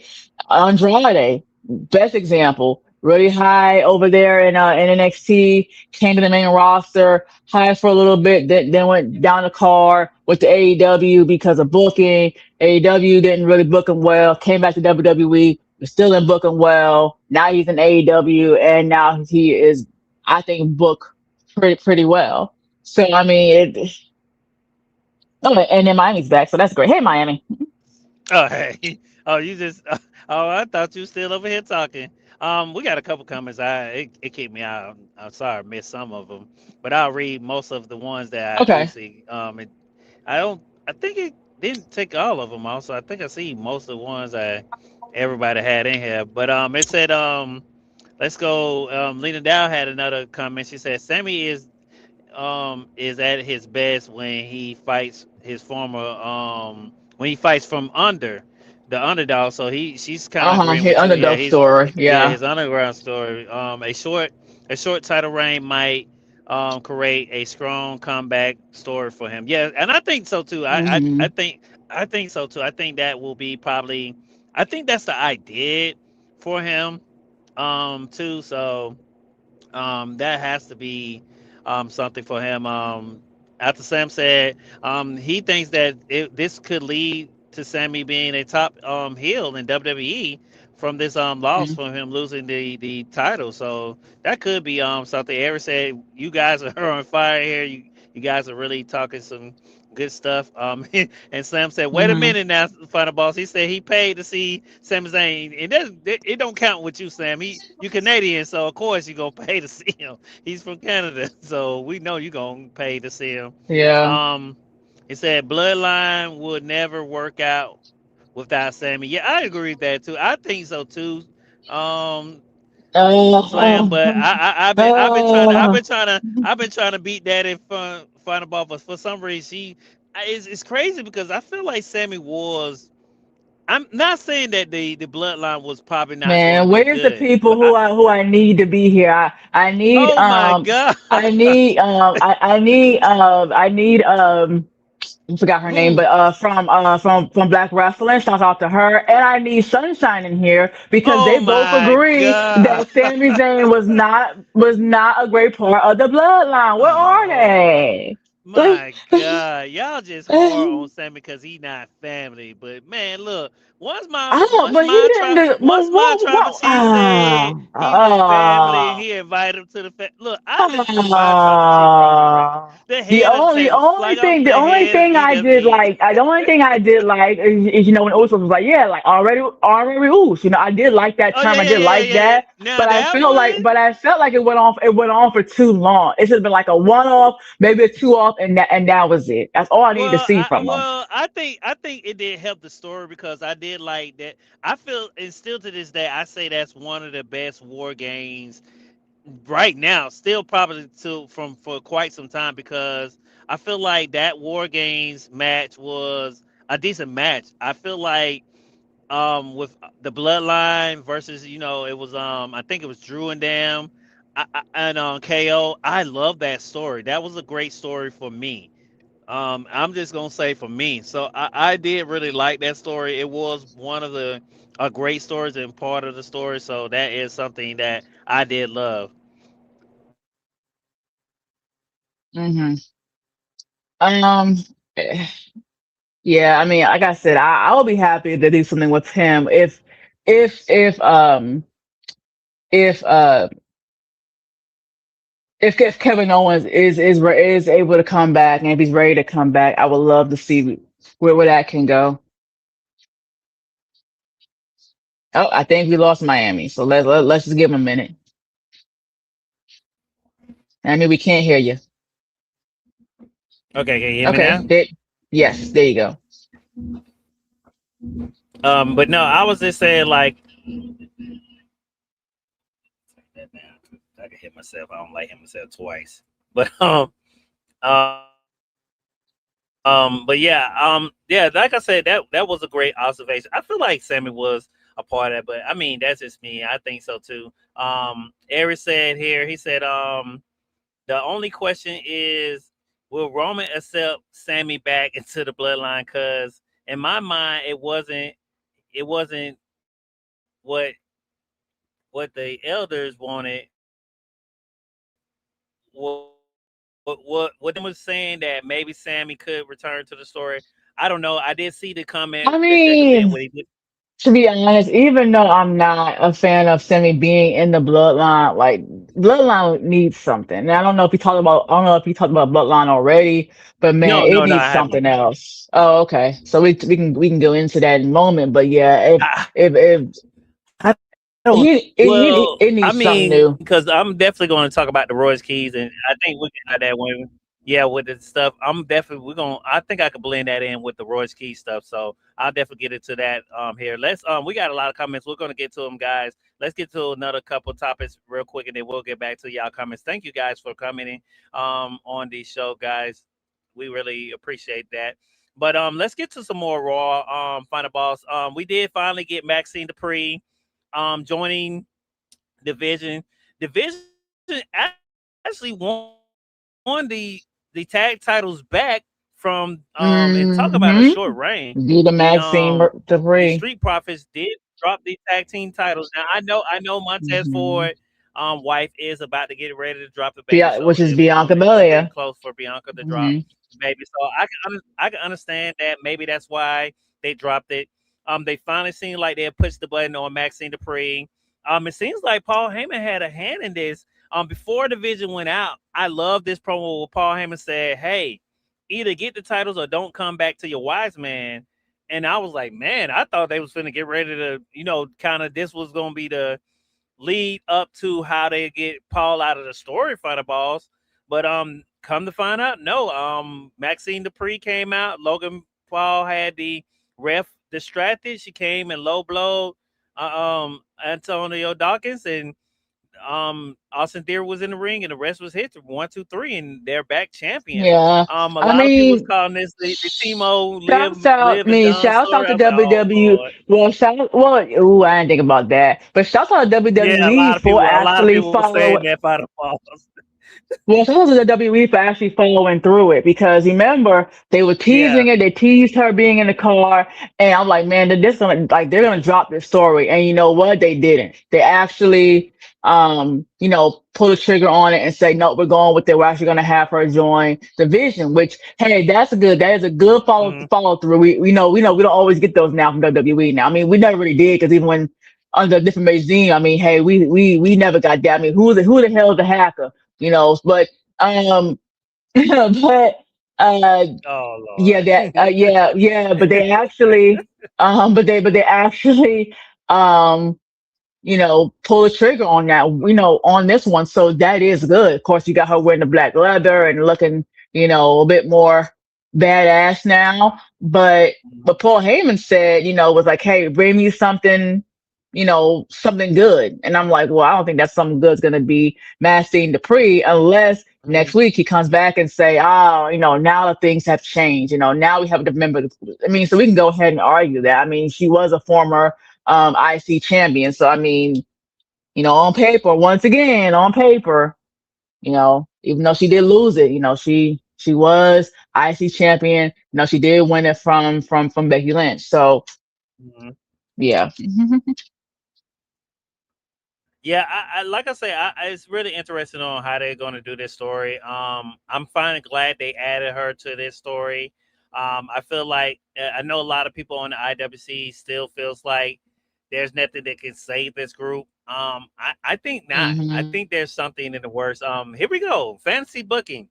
Final boss, tell me what you think because this did happen and this is going to be part of Fantasy. We bring the back old school. We topic. bring back the For, DWE fantasy radio. Remember yeah, that? yeah, yeah. Think about this because Jacob did tell Solo to come on Raw Monday to talk things over with Roman. And Uh-huh. one of the things that Roman hate is the vision. And I was like, man, what if Solo joins this group and they go against the bloodline? I was like, maybe that could happen. That feels good with a group. I do want him to be by himself because he hasn't been by himself yet. But I can see him maybe Oh throwing it. Lord. I can maybe see him throwing it into the vision. I mean, they love throwing Solo in groups. I know you said, do you still feel like there's no leader in this group? And if they throw Solo in this group, could he possibly be that leader for the vision? I mean, here's the thing we talked about offline is like this is part of the reason why, I pulled back from wrestling so much, yeah, because, schedules and all that. Um, but Mhm. it needs something new. Like I always felt like, hey, when Roman came back, and said, "Hey, I'm gonna be full all that part time stuff. Put that to bed." Of course, he won the title at Mhm. WrestleMania. Had the longest match and the best match at this past year's WrestleMania against CM Punk. Um, Yeah. Yeah. I was like, we're gonna get a whole new chapter at least. And if they're all going to do the bloodline story stuff, we're gonna get the next chapter. But I don't feel like we got that next chapter. We haven't gotten that saga continues. I feel like they're Yeah. just Me too. reopening and adding more pieces to the first chapter because the whole story was, hey, bloodline. Well, we got this chapter already because we had, hey, the bloodline. Then we had the whole, Jimmy, turn on Jay. We got that. We've been through all that, got back together. We got, of course, later on down the line, the best wrestler out there, the best member of the bloodline, the real, head of everything, not just high chief head of the Oh no, table, all that. you The better Rock, not say the, it. the Rock, I the know you Rock, about to the Rock. say it. You better not say it. The one that actually made sure that the bloodline put money, Well, you know, for hold seats. on. The one Remember that what actually happened put, throughout the that one little that span of actually, time now. hey, the one that actually put, What hey, the one happened that in that actually span of put, time now? well, he acknowledged Roman, but the whole thing Okay, is that, okay. hey, That little we negative got, part. Okay. we got the Rocks roll, we got that, and then we had all the bloodline together, and then, of course, we had the match, you know, title boss rules. Roman lost the title. He was gone. While he was gone, we got the whole reign of Solo. It ended with what? It ended finally at the Netflix, premiere where, Roman won. Will the follow, was given to Roman. It was put on by The Rock. The last Yeah. thing The Rock really did when it came to the I thought they were bloodline. gonna do an angle there, Final Boss. I ain't gonna Um, lie. but and that was, and we got that.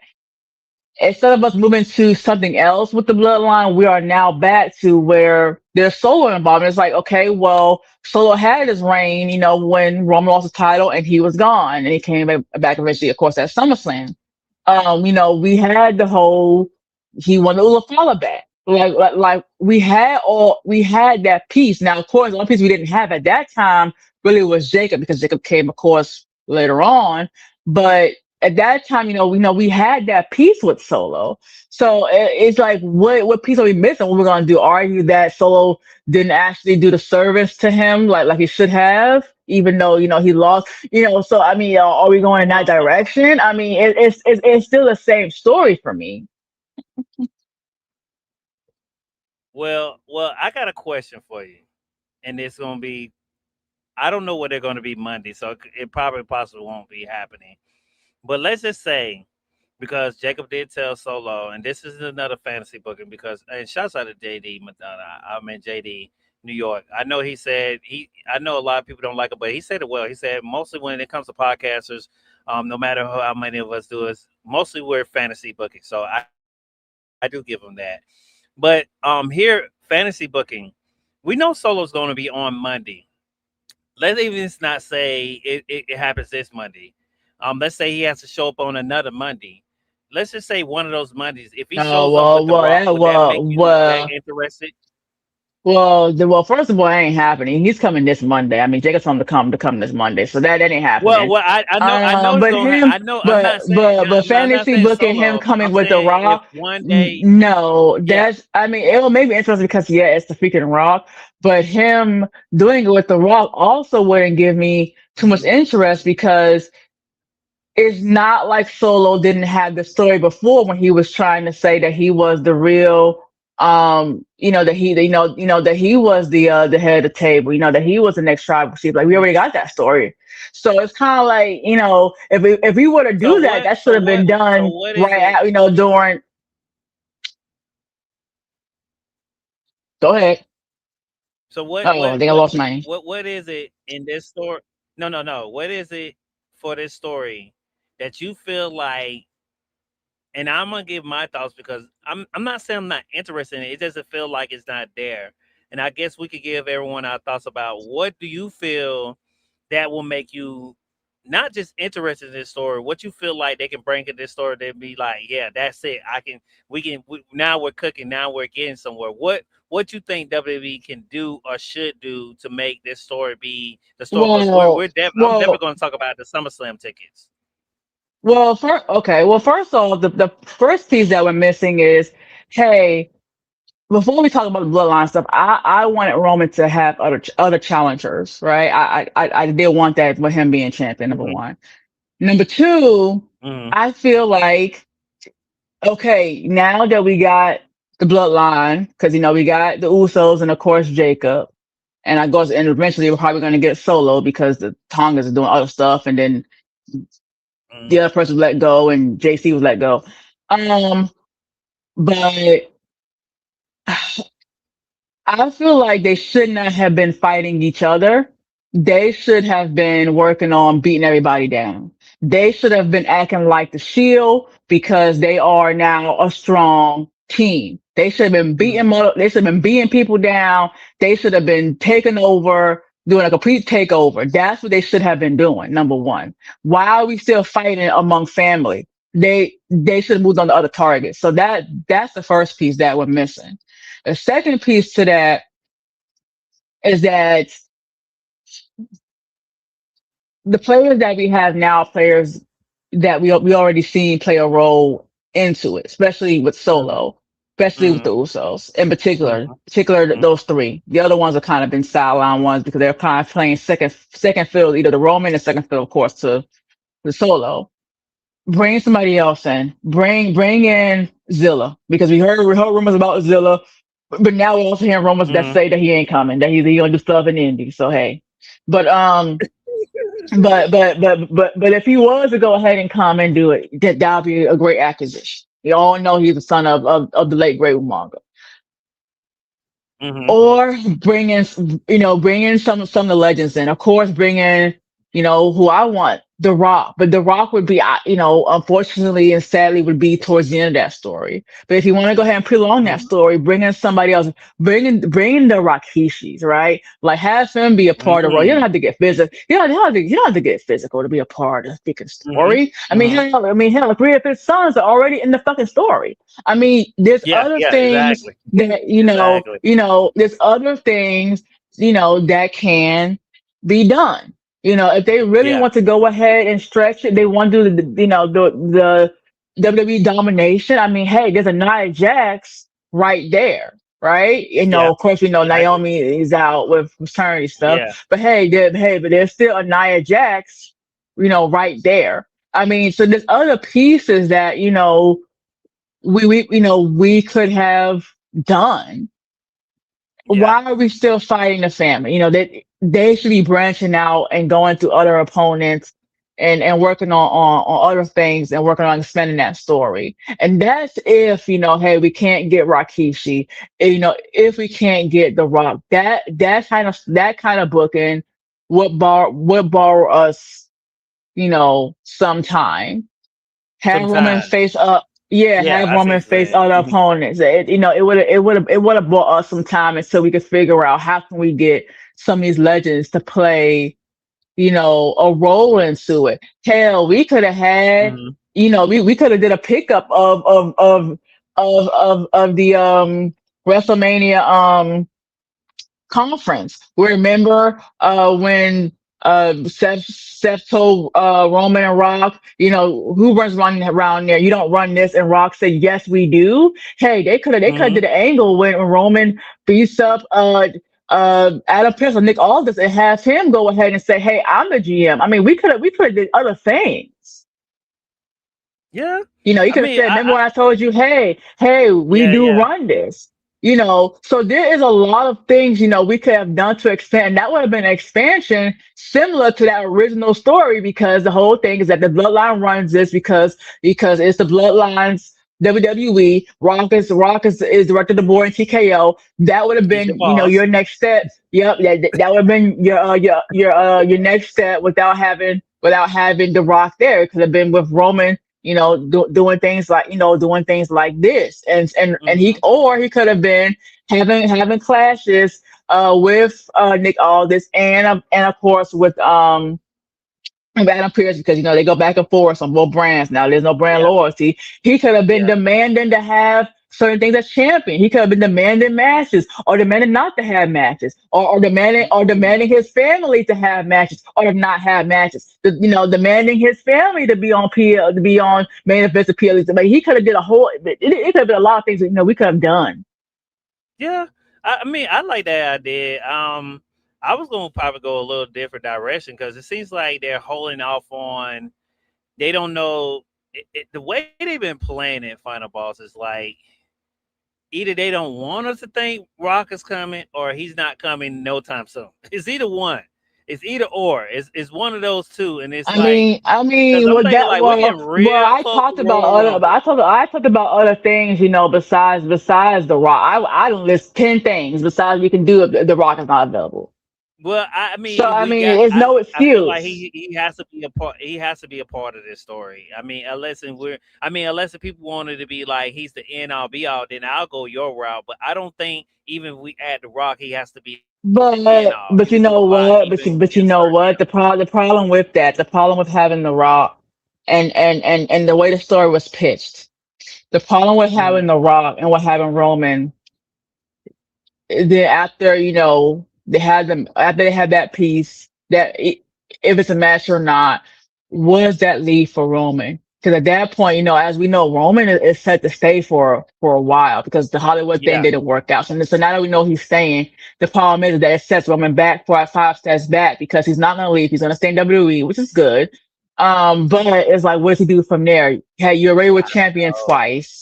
Hey, we're not gonna put you with the Uso. I mean, I guess we could do that. I don't know. I mean, hey, I guess we could book it where Jimmy is the lackey. We could have a whole thing with the Usos again and have a tag team with Jey Uso and Roman. It'll be the biggest shit. Have them with fucking tag team titles. I don't fucking know, but what would we do with Roman?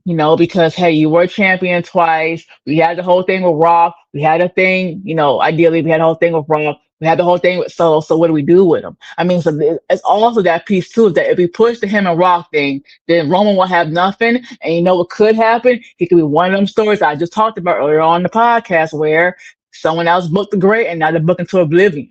Because honestly, once that is done, Mhm. Mhm. I will put Roman with a feud with, honestly, and this is a stretch, like I just said, putting him with a feud with the Usos, and eventually having him and Jay be a tag team and having them win the tag team champions, and bringing back some worth to them tag team titles, and then having uh uh Jimmy kind of fight back to get Jay back.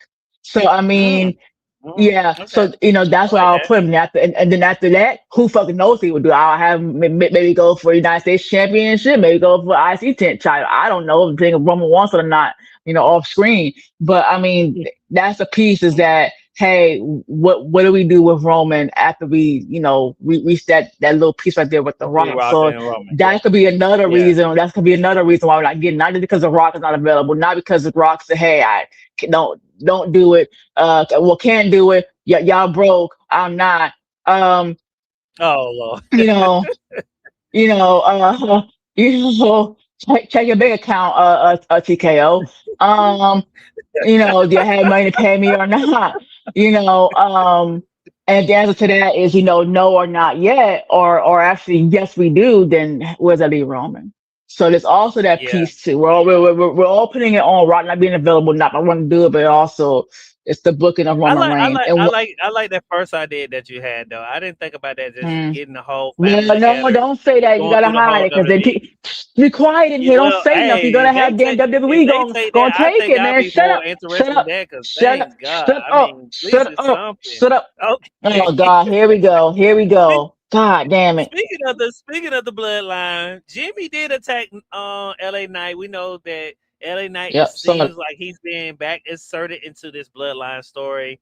I know things are going on with Jay Uso. We're not going to get into that, but it seems like now they're trying to, and I think it's been a while. I think a lot of fans are saying that it's been time for Jimmy to get a well, little hey, push. hey, I do want to say the thing with Jey Uso, and I'm not gonna go too deep into it, but I am gonna relate it back to wrestling. We know the whole stuff with Jey Uso that Jay is unfortunately going through a divorce. It came out that said that the marriage had trouble. There he was married to her for 12 years. We knew that a few months ago, the rumors which were unconfirmedly confirmed by Jay, with Jada Parker. And that's fine. Like, I don't have any problem with that. Relationships, hey, they start, they end, and they can, of course, reconnect or never again, right? That's just part of life. People grow apart, especially over years, and it happens. Maybe for 12 years, things can happen. But the reason why I'm speaking of it is because apparently, and I don't have IG, but apparently, Jay was saying on IG, he was like, "Well, I'm a grown ass man. You're grown. Leave my wife out of it. You lame," and he abbreviated, "You lame motherfuckers, lame ass motherfuckers." And to me, that is an issue. I understand Jay being upset because they're into his personal life. I get that. Um, but I'm not a fan of him saying stuff like that. Because those same people that may be saying things about his personal life, like let's just be honest. Like, and this is where you might lose people in here, but Jay Uso, he has his strengths, and one of his strengths is he is a better in-ring competitor than Jimmy. Promo wise, there's a little bit to be debated about. Even in ring, we can also debate that too. I'm not saying I don't think he's a good in the ring, but he has been proven to be better than Jimmy. I feel like the reason why Jay has gotten more opportunities than what Jimmy has is not just because of talent, in the ring and on the mic, but because he is a fan fave. Fans love to see Jay Uso and see the Usos, but they're not as big of but Jimmy is not as big of a fanboy as Jay is. Jay is the more over Uso. That's just what it is. That's why he was given all his opportunities. This is why. Well, it's part of the reason why. Without that fan backing, Jay Uso would have. I don't think Jay Uso would have gotten those opportunities. So I think Jay needs to be really careful about going on tangents online against fans when part of the reason why you getting them pushes is because the fans are behind you. You're not getting those pushes because you're the great you're great in the ring. You're not getting those pushes because you're great on the mic. Yeah, some of it might be because hey, the bloodline stuff, great. But the other part to that is also because the fans are behind you. They're behind the Yeet. The J Juice. That's an old saying now, but J Juice and all that stuff. That's why. And without those fans, Jay, I have a lot of concern about your placement in WWE. Like I really do, because we're seeing that now with someone, and that person, of course, they're on the AEW side, but look at Ricochet, right? Someone who went on tangents with fans, and now, yeah. So I'll be really cautious about that. And to me, I understand his frustration with people getting into his personal life. We should not be doing that. No excuse for that. But at the same time, I don't think it's a good idea for him to be going off on fans in that way. Please mute yourself because I can hear a lot of feedback and it's starting to hurt my ear. But I don't feel like that's great. And one thing that really kicks me off as a fan is when and the company knows and that superstar knows that hey, I would not be in this position in the company if it wasn't for partially fans being behind me, and you do stuff like that, it irks me. And I said this weeks ago on DW Radio about Brian Danielson, formerly known as Daniel Bryan. He came, he did say he was not moved by him winning about his push during the Yes movement. It was just another day of work for him because he was going through things. He was getting married.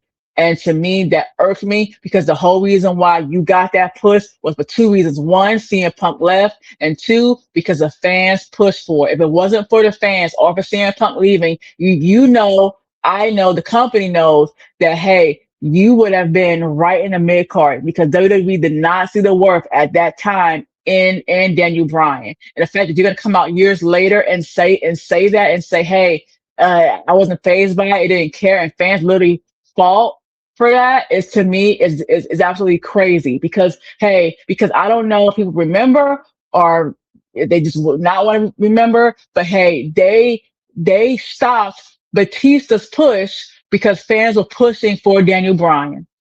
So, and then years later, we get said stuff like this. And so with someone like Jay, who has proven time and time again that, hey, he don't have the best matches, you don't have the best fucking promo. To this day, you're still in that where you're forgetting lines saying yeet, you're still not having, over the top great matches. But you're over because the fans love you. You have a great saying with the yeet. You look great. You look like $1,000,000, attractive wise as far as the face. But hey, you're not the tallest guy. You ain't the strongest guy. You ain't the best wrestler. Ain't the best on the mic. And so, I mean, reality has to set in, right? And then arguably, like, hey, this has nothing to do with personal, but hey, you're romantically linked to someone who's in NXT, been there for quite some time, and has been said to be one of the worst wrestlers on on the roster, Jada Parker. So I mean, you both are kind of in the same thing. I think Jada Parker has a lot of fans because of I think it has to do with her attractiveness, which she is. But I was never a Jada Parker fan, especially since that hip check. But the fact that you're gonna say that, and then you're dating someone that also is in that same ground as far as where they are placement wise, and it's really because of fans. To me, that irks me. That really irks me.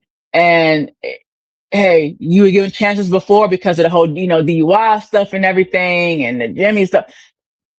What if you didn't have that fan backing? I don't think Jey Uso would have been champion. I don't think Jey Uso would have been IC champion.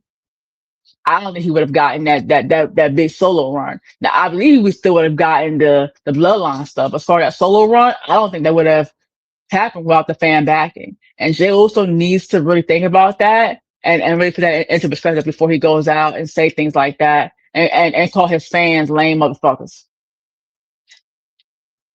So Yeah, that's just I my opinion. mean, well, this is something I try to tell people who I'm close to. Can you hear me, Final Boss? Yeah. This is what I tell people, like, emotions. When you're emotional, you say things that you don't mean, and sometimes you're going to regret them later. I mean, we all have said things to our loved ones that we didn't mean, and it leads to a bad Uh, outcome. That's just how we are. uh, People, but, humans say, are but like that. saying So but saying things like it'll be different. Now I understand what you're saying because hey, it's a sensitive topic for him because it's personal, all this stuff going on. But at the same yeah, time, I exactly. could see I could see if he Mhm. would have if he was asked a weird question during an interview and he went off on a tangent and it came out. No, he actually had to sit down and type this up online. Like it wasn't a flavor of a moment before he sent that. Right? Like you actually had to sit down, type it up, and press the send button. So I Well, mean, like that's hard to say because hmm, I mean you got to understand, and I hmm, guess it's a man thing. I don't know, because sometimes we do lash out and not do stuff without thinking. I don't fault him for it. Like I said, whatever he's going on in his personal life is his business. hmm, Um, yeah. I don't know what's going on. I pray for him and the kids and his wife. Because like I say, that's never a great outcome. Whatever's going on in his personal life, that's him. And I then, mean, I know and what then, I and I know what then, I and seen. then, and then, hey, there's this other piece too. And I'm not saying I'm a big fan of Jay Uso, but I do like Jay Uso. I'm a huge fan of the Usos, especially during their day one ish. Big Hmm. fan. Got a chance to have them actually see them really up close at a particular live and had to play music, the whole big thing. But here's the thing though, is that I understand him being upset. It is a personal matter. But at Hmm. the same time, Jay Uso, you also kind of semi invited that into your life as far as the fans being and knowing about your personal life because what happened while you didn't really put your wife on TV and things like that, we just know that you were married. But you had your son come out there and walk you out to the ring, right? So you kind of invited that stuff. You invited that stuff with having your son out there, so we know, hey, there is a significant other somewhere. So you open those doors by having your son there. And I get it. You love his son, want to be a part of his big moments and whatever. But when you do that, you open that window up to the public's eye by doing that. We now know that you have a son. We assume significant other, right? You open that door. You open that door also when you're with Jada Parker. Yeah, what you guys do is your business. There was photos of them holding hands, whatever that. Okay, whatever. But then you did go during the interview and say, hey, she's mine. She's the baddest out there. You again opened up the information. You're opening up stuff up to the public by you're saying that hey you're with this girl now from NXT, which is Jada Parker. We've seen your son walking down to the ring. We know you just got with Jada Parker, so we have all the information that you technically willingly gave up by doing that. You open up that window, like let's say tomorrow if Brandy and Cody had a divorce, people are going to go absolute crazy because he opened that door by having Brandy Rose be such a big part, of his on-screen presence, along with Libby. And now we haven't really seen the second daughter too much. We have seen, we have not really seen, she's so young. But he opened that she was part of that whole finish your story. Same thing with Roman Reigns and his wife because she's part of that story. Why? Because we had a whole thing with her being in the crowd with Roman and them showing them hugging when he won the championship. Like you open that up. So I mean, it was if something was happening between Jimmy and Naomi, same idea, because hey, you open up that whole story, because yes, we know you guys were dating. We knew that from before when you guys were married. We knew that back when you were doing the what we call the Total Divas. Like, right, we been knew about that. But you know what? Hey, we opened that up because hey, we had you say that multiple times. We had you, announce the pregnancy, on the show and on Stephanie McMahon's, podcast. We open up that door. So something was to go wrong, fans are gonna go left because you open that door to your personal life. Same thing, something was happening between Bianca and Montez Ford. You open that door because you're inviting the fans to know, hey, this is my personal life. This is the negative side of opening up the fans to your personal life. This is the negative side to that. And so, and hey, it sucks, but hey, you open that up. You open that floor up. Saying, if it was happening to Becky and Seth, same thing. You open up that floor up. Everybody has talked about how Seth was kind of going around the locker room. People were saying that about Seth, and he ended up with Becky Lynch. So I mean, you open up that floor, and yeah, granted, hey, people are gonna know because pictures and all this stuff. But when you actually confirm these things and it's well publicly known and all this stuff, this could be the outcome. That can't happen. A good example of that is Charlotte and Andrade. Charlotte and Andrade, we knew they were together. They didn't have an on-screen thing, but they had they online acknowledged them being together and married, and then we found out about the divorce and everything, went the way it went. Same thing with Lana and Russo. Same thing. Of course, that reconciled now, great for them. But we had that piece, as well. You open the fans up to being part of, your business. Another example, Ricochet and Samantha. We know they were together. They open the part to, hey, she's, provocative, and hey, Ricochet's okay with that. And hey, you open up the door, to that windows, to your personal life. That's just part of it.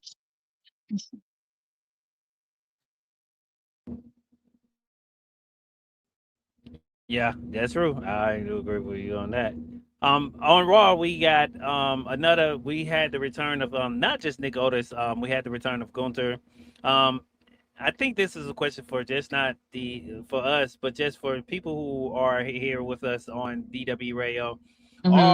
Are we going to get Gunther versus Nick Otis? Because we did get Gunther attack Nick Otis at the end of SmackDown because he told him what type of Yeah, match he was in, which was crazy. triple threat. Um, and I think you talked to me about this off air, and you said that you thinking that this could lead to maybe Gunther versus Nick Otis. It's very weird they're doing this. We haven't seen no one get beat up Either by. But you that, know what? First either and foremost, that, I thought about it. or him being a guest referee for the match. Yeah, but you know what? We haven't got something like this in quite some time. The only person I can think we got something like this is, I know Kurt Angle did one time. I know Vince did it.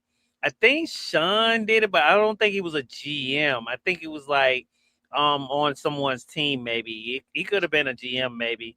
But it's been some Mm. time since we got something like that, so they could go that way. But I was saying to you earlier too that Gunther's Mhm. seems like he's been put into a situation where he's the full heel. He's got the booze when he attacked Nick Otis. They did, like I said earlier in the podcast, where USA cut the feed off soon when Cody came out. I guess somebody forgot that the show was no longer 3 hours, so they was like, "Oh, we gotta go." But that's why we got the internet now. Because if it was back in the days, we would have not found out until next week.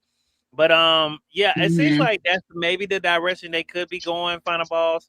I don't know. Do I want to see it? I don't know if I want to see a Gunther and Nick Otis, but I do like this dynamic that they're now inserting GMs into certain angles because we haven't got that in quite some time, and this So you said will you make don't want to me. see the match? No, I don't want to see. No, I don't think it'll be a good match. I don't think it'll be a good match for. Mhm. I mean, it'll probably be a good Why match for not? Gunther, but I don't know because I haven't seen. I don't know too much about Nick Otis. maybe could be it. But it's just I don't see Well, what this does for him. What this Magnus. does Well, for he Gunther. was Magnus on TNA. He was TNA champion Yeah. right after AJ I Styles remember you left. telling me that.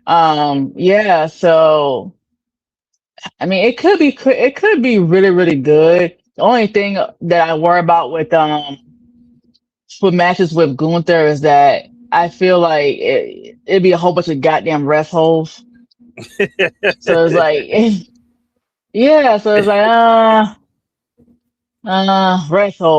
rest hole. So it's like, you I know know, next week we're getting like I say, we're getting Sami Zayn, Gunther versus Cody and CM Punk in a tag match at Saturday night's main event. That is in New York, your hometown, at Madison Square uh-huh. Garden.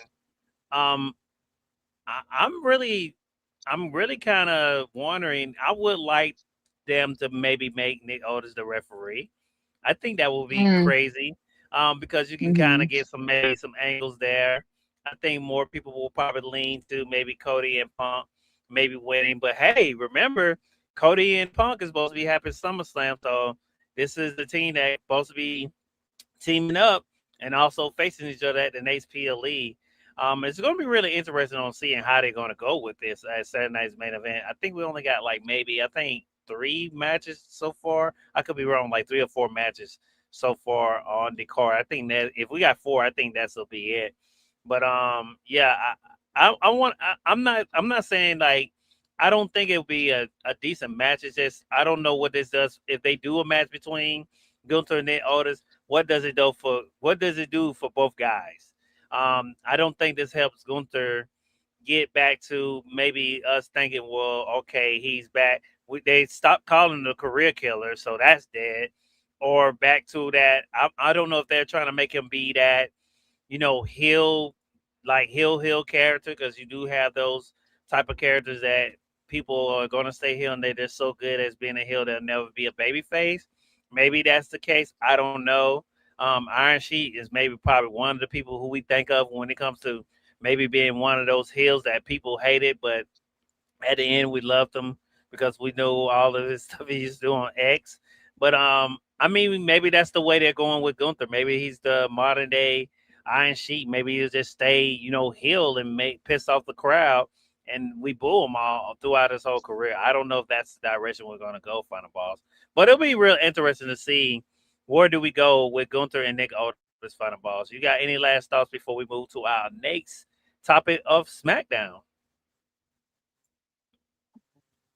I'm glad they're going back on it again, because it seems like they're pushing away from the whole Nick and Gunther thing because on Raw we had the whole thing with him and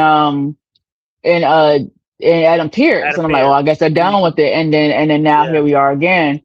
yeah. So you know, hey, or maybe Nick Aldis will insert himself into the match. Maybe it'll be a fatal four way. So we can do a lot of different things now.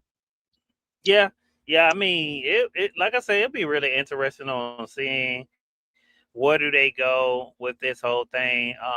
It'll be real interesting to see where they go. Let's get into it. Let's get into one of your favorite people that has came back to WWE. We was talking about people that leaving and coming back. Baron Corbin is back. He interfered in Trick Williams and Carmelo Hayes match. Final balls.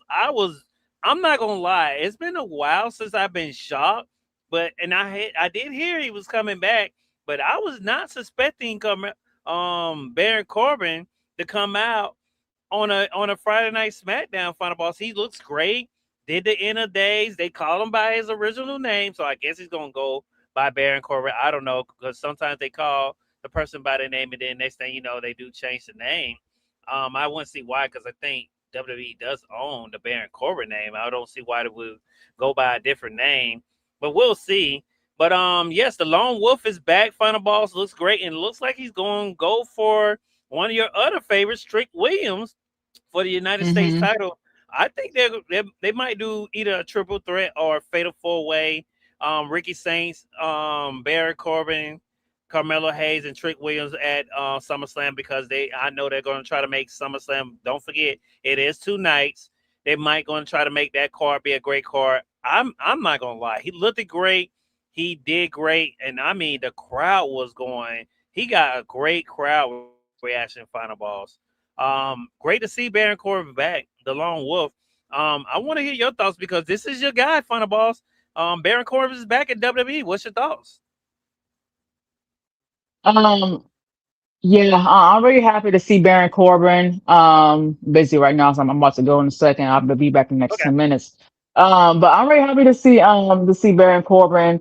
Baron Corbin, he was an up or downer. Initially he was a downer because Vince McMahon was a big fan of him. Then he had a Hmm. whole thing where he had a mishap with John Cena, so Vince punished him by making him come out without his shirt off, and he's self-conscious about his tummy.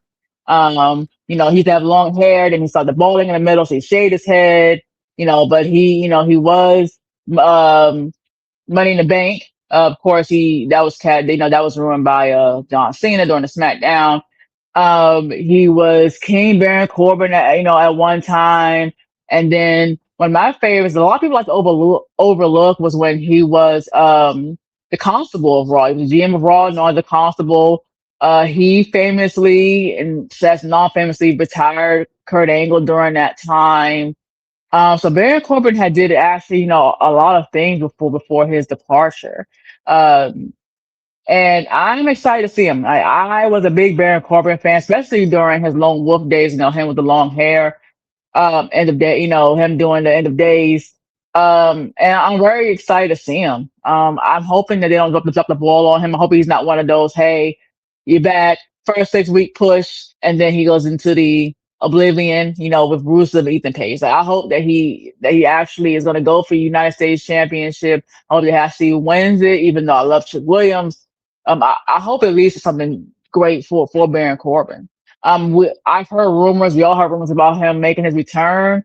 But I didn't think it was going to be last night. And the fact that he came, during this match, the fact and this is a match we wanted for a while, Chick Williams and Carmelo Hayes. That's what we were crying for. I mean, that's what the fans turned on Sammy's for. And instead we got Baron Corbin. And it's all how now, because WWE didn't push the ball when it should have, because all we wanted was Trick Williams versus Carmelo Hayes. Instead, Hayes lost it to Sami Zayn, and then later on got injured. Um, Now the talk is not about, oh well, hey, we should have had a clean match between Carmelo and Trick because we won this match. No, the whole thing now is the return of Baron Corbin, and see, that's what happens when WWE wastes too long on actually pull the trigger on something. Hmm. Hmm. Yeah, I do agree. I agree. Yeah, Hmm. great seeing them back, man. We'll see. I'm gonna let you handle your business real quick. I'm gonna get Yep. to our DWE radio comments on our page before we get to our next couple topics. Thanks everyone for your topics. We have seen them. I'm going to start to the top. Let's go to the Arthur Lena Dow. Like I say, thanks for stopping by. I stopped at you. You said Sammy was great in the bloodline, but it was never just about one person. Roman, the Usos, and the whole group made it special. Yes, that is true. Great.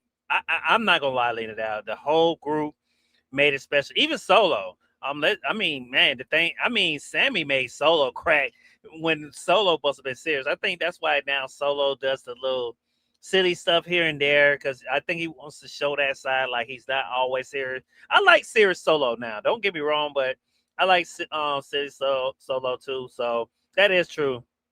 Um, After Sam podcast said, he said Sammy will be WWE champion again. I think so too. After Sam, I like I said, him and Punk had a great match. I can't think of them having a match before this. Maybe they did, but man, they Sammy did really good. Only match I could think of him having real good with was Roman. The last time I felt Sammy did this good as he did um with Punk. So I had that vibe with him. So I would love to see him be a champion again. I think he can go for it again, maybe world champion. Who knows? We got to see what's going to go on with Roman. I mean, man, how crazy that would be if Sammy won it from Roman, man. God, the internet will probably go crazy if that ever happens. So who knows? I mean, the future is crazy.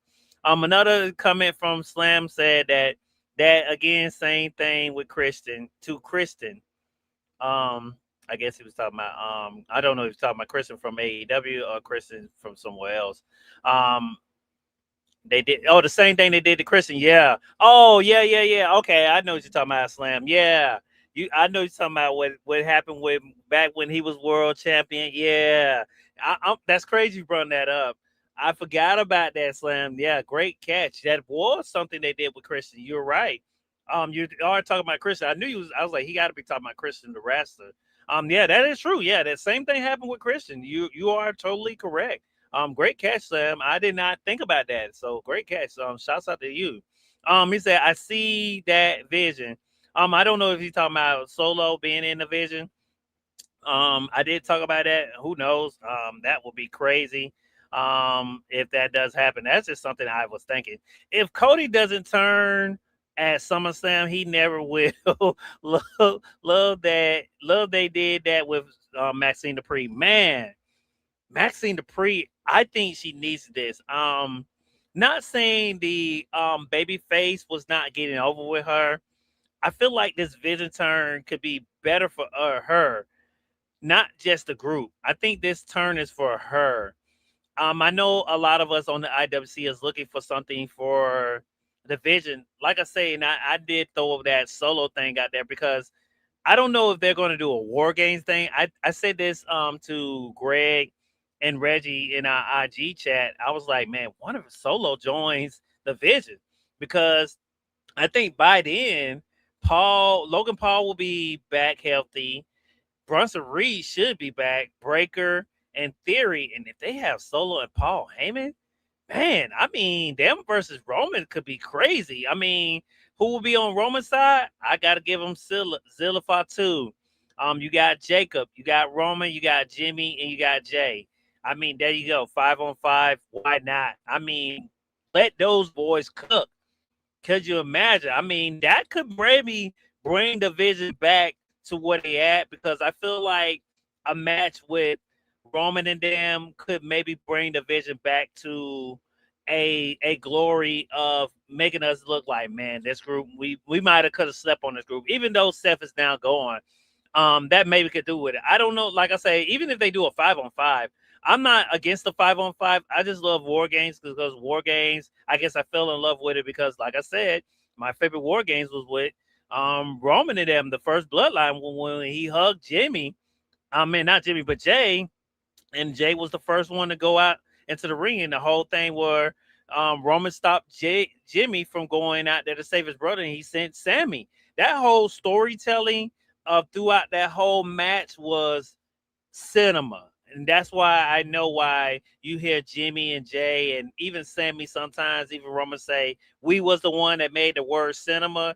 That was cinema. I do give them that. So, I mean, hey, man, great storytelling from that War Games. That's why I say that was one of my favorite War Games on a storytelling because you had Sammy. Can we trust Sammy?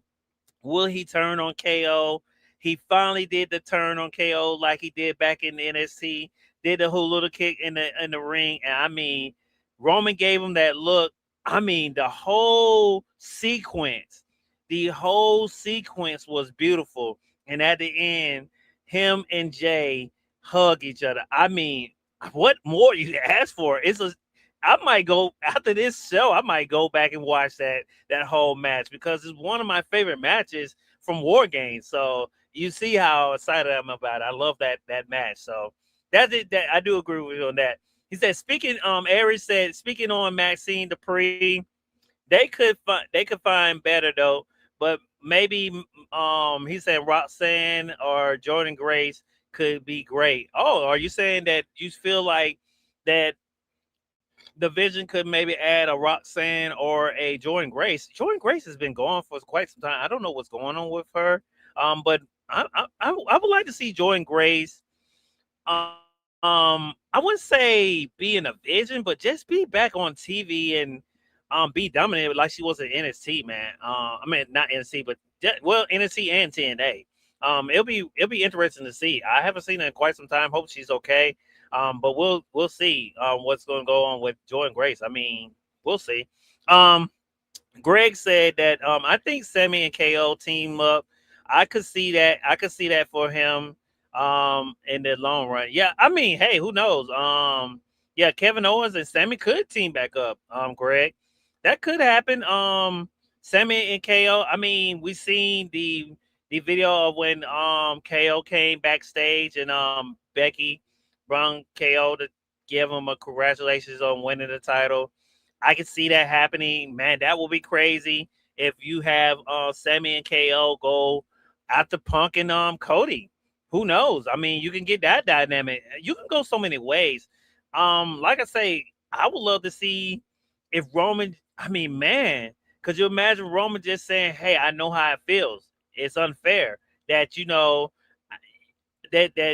did bring that title back to the family, and you can play a lot of dynamic with Sammy because Jay did say something and Sammy said, "Hey, it is in the family."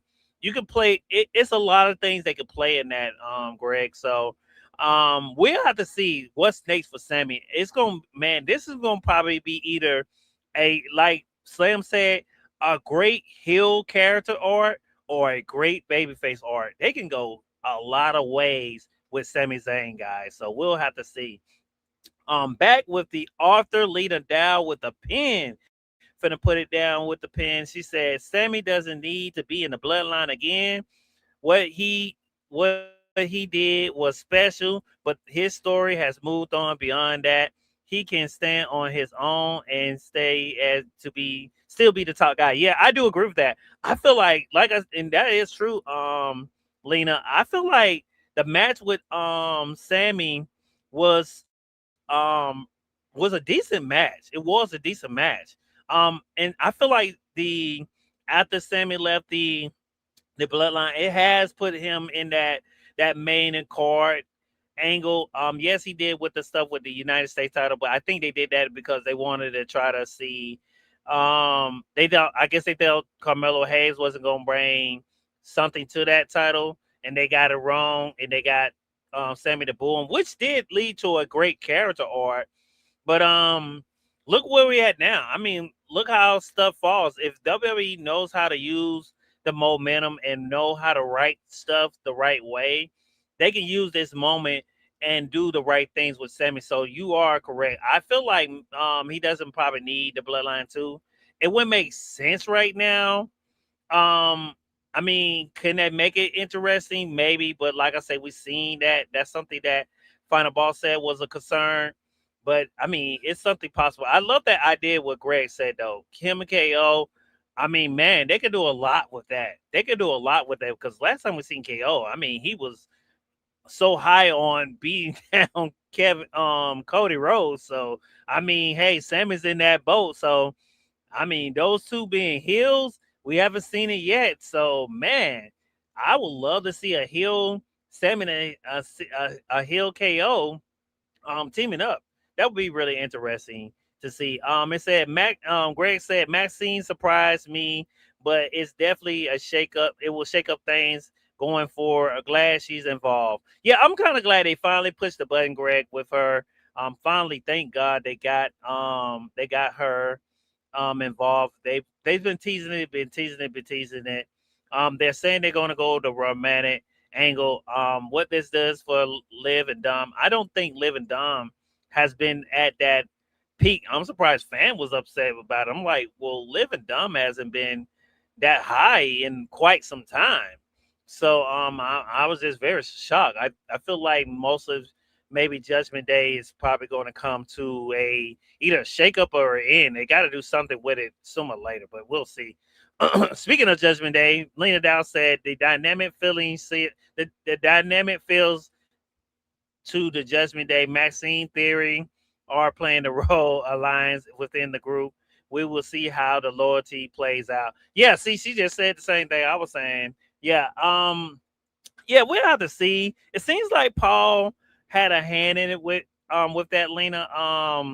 Because he said, you did what I said. I sent you to do what you do, and Theory said, "Thank you, Wiseman." He said, "No, I'm not talking to you. I was talking to her." So I mean, it's spirit. I would love to see Maxine Dupri become the first Paul Heyman girl, man. Man, what that would do for her career. I mean, she does get a lot of praise. This was a girl that we was saying a couple years ago was bad in the ring, and look where she's at now. I mean, you work hard at it. Um, you can make a total difference. BFAB is a great person that I think a lot of people we were sleeping on, and look at where she's at now. I love her and Michin, being all in the group together. Um, and with Jade, I mean, man, they're badass, man. They're one of my favorite groups. Um, Greg said fantasy booking hour. Let's go. Yeah, we had to do our little fantasy booking. Um, Back to Lena Dow. Lena said, I think it's going to be Jacob and the Usos versus Solo, Royce Keys at LA Knight, either at Saturday night's main event or SummerSlam. That's crazy, final Lena. Stop reading my mind and stop reading my notes, because I said that off air to Final Balls.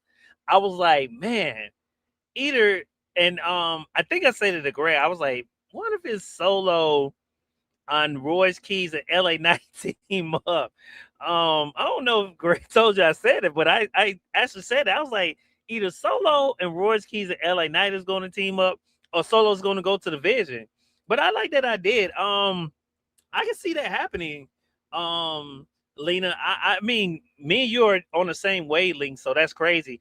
That being a Saturday night's main event could maybe be possible. I can see them probably doing it. That's if Jay's back, you can do it with Jacob. I see they doing that. They'll probably have to announce it Friday.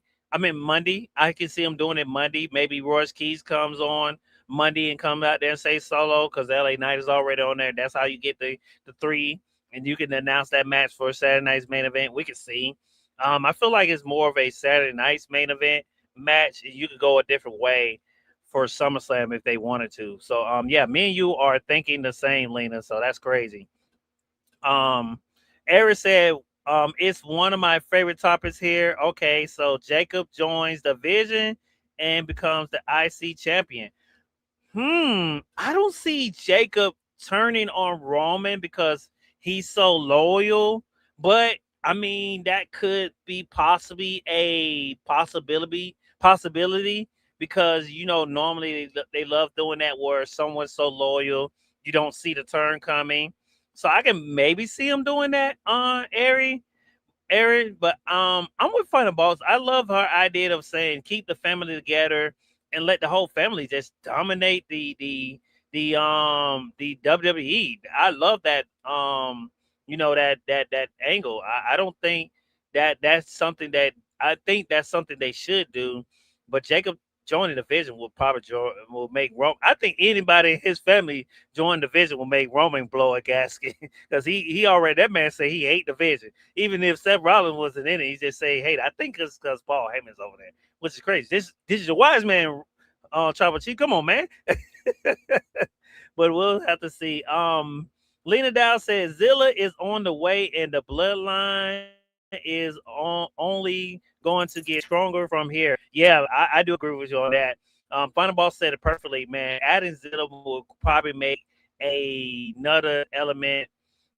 It'll be really interesting to see. Um, is Zilla going to be there to help Roman? Is he there to save Jacob? Is he there to help Solo? They can go a lot of ways with Zilla inserted. It'll be really interesting to see how they go with Solo and Zilla. It said EVP, the EVP show from YouTube said was was a good write off for Cody, but he did wrestle Seth over 30 minutes and with a torn pec, but it worked. It worked. It was a workout. Punk Cody is a match that supposed to be WrestleMania 42 and one of the biggest matches. they have. I mean, yeah, we can see. It says SmackDown will be back to 3 hours in January. Yes, I seen that. He said Sammy Uso incoming. Yeah, that could possibly happen. Lena said Gunther attacking Nick Aldis gives them a reason to build towards a match. Yeah, I think so too. They could be. I think that's what it should go to. It seems like that what they may go to. Lena, I do agree with you on that. I mean, we'll see. It said it will be great for Authority versus Dominant Hill story at SummerSlam. Lena, the boss is back. We have let me see how many more. We got a lot of comments for the boss. I got a couple more comments, but we can get to some more topics. We'll get back to some comments, Final Boss, if you want to. We got a lot of comments today. What's the topic we're going next? What's the next topic though? The next topic is we were actually was going to talk about because we just talked about the return of Baron Corbin. I was going to talk about will the bloodline help Royce Keys get over, because I know how much we're saying that it feels like getting over. It seems like that it does seem like they're inserting him into the story, and Lena the Dad did say, hey, I don't want to get Solo. Go ahead. Well, I don't want to get too much into it just because we had a whole nice discussion about the bloodline and everything. But I will say, here's another example. So we all talked about, oh, well, we love Cody. Not Cody. Well, we loved, well, he was part of the bloodline story. That was the whole point of the story. That's a good story. But, we all love Sami Zayn being part of the bloodline in the story. Well, that shows you that Sami Zayn was not too special back then, because here we go again. Like, hey, if somebody's not getting over, go ahead and put him in the bloodline story. I mean, hey, we've seen it with Sami Zayn. We were kind of seeing it a little bit LA Knight, and now instead we're seeing it with Royce Keys. So what that says on the outside looking in is like, hey, if they're a pretty good mid-carder and have the potential of maybe being main Carter, put them on the bloodline and see how far they can go. I assume if they do go far, hey, maybe in a couple months, maybe a couple years, we'll put them in the main feud. If not, then we'll put them back in the mid-card. And hey, we now know they can't get over even with the bloodline. So that's what they use bloodline for. Now, yeah, I will say that with of LA Knight though, they are kind of pushing him really kind of towards the main card now, because we got him coming out and saying about him not having a real title shot, and how the King of the Ring basically didn't matter. People can just kind of come in and get shots when they want and not deserve them and all that stuff. But we got that from him on Raw. But basically, yeah, that's what they're doing. And Royce Keys, this is a guy, who came in during the Royal Rumble. A lot of people excited about him from as Powerhouse Hobbs. I liked him in AEW. Big guy. Really reminds me kind of like as far as his stature, reminds me of like a Big E. But then they kind of twisted him with being, well, his background story is kind of close to Jacob, because they came from harsh areas, and they overcame the odds and all that stuff. I did like his promo though. He was saying that stuff like I wish I could fight with my family, because it was a little truth there. So I do get what you're saying. I don't mind it. Well, I know a lot of people say it's a stereotype, but I mean it's its truth too. So yeah, it is. But at the same time, take it away from that stereotype and all the other stuff. Oh, I'm not sure why you would have your car like that. But it's also a piece to that where, hey, maybe WWE just stop freaking signing freaking AEW stars. They don't know how to freaking book them, right? Because hey, look at where we are. Hey, Well, I think Jay for what she got is pretty old. A lot of people love, even though Jay ain't the best in the ring, and it really ain't a good mic either. Like she has a good look about. It. A lot of people love her, so I would put Jay as a success, to be honest, for Yeah, yeah, them. now, But yeah, but yeah, but everybody, but the Blake Monroes of the world, yeah. you I know, love the Blake. you know, the Ricky Saints of the Saint, world, you Ethan know, Page. Ethan Page of the world. I mean, these are examples where it's sign AEW stars, and hey, WWE has to understand that now they're a little bit behind the curveball because hey, AEW started in 2019, and I was one of the ones who originally watched both, then later WWE because it was so bad at the time with AEW, and then found my way back to WWE. At that time, there was a lot of fans who were either watching both like me, and then a couple years later they were picking sides, right? They were picking either your AEW fan or a WWE fan. Now we're in a point where hey, we're kind of still that, but most people aren't jumping ship. A lot of fans aren't jumping ship at AEW to WWE or WWE to AEW. Like that whole jump ship period is over because we're about 7 years into AEW, so we have already kind of missed that new company a window now.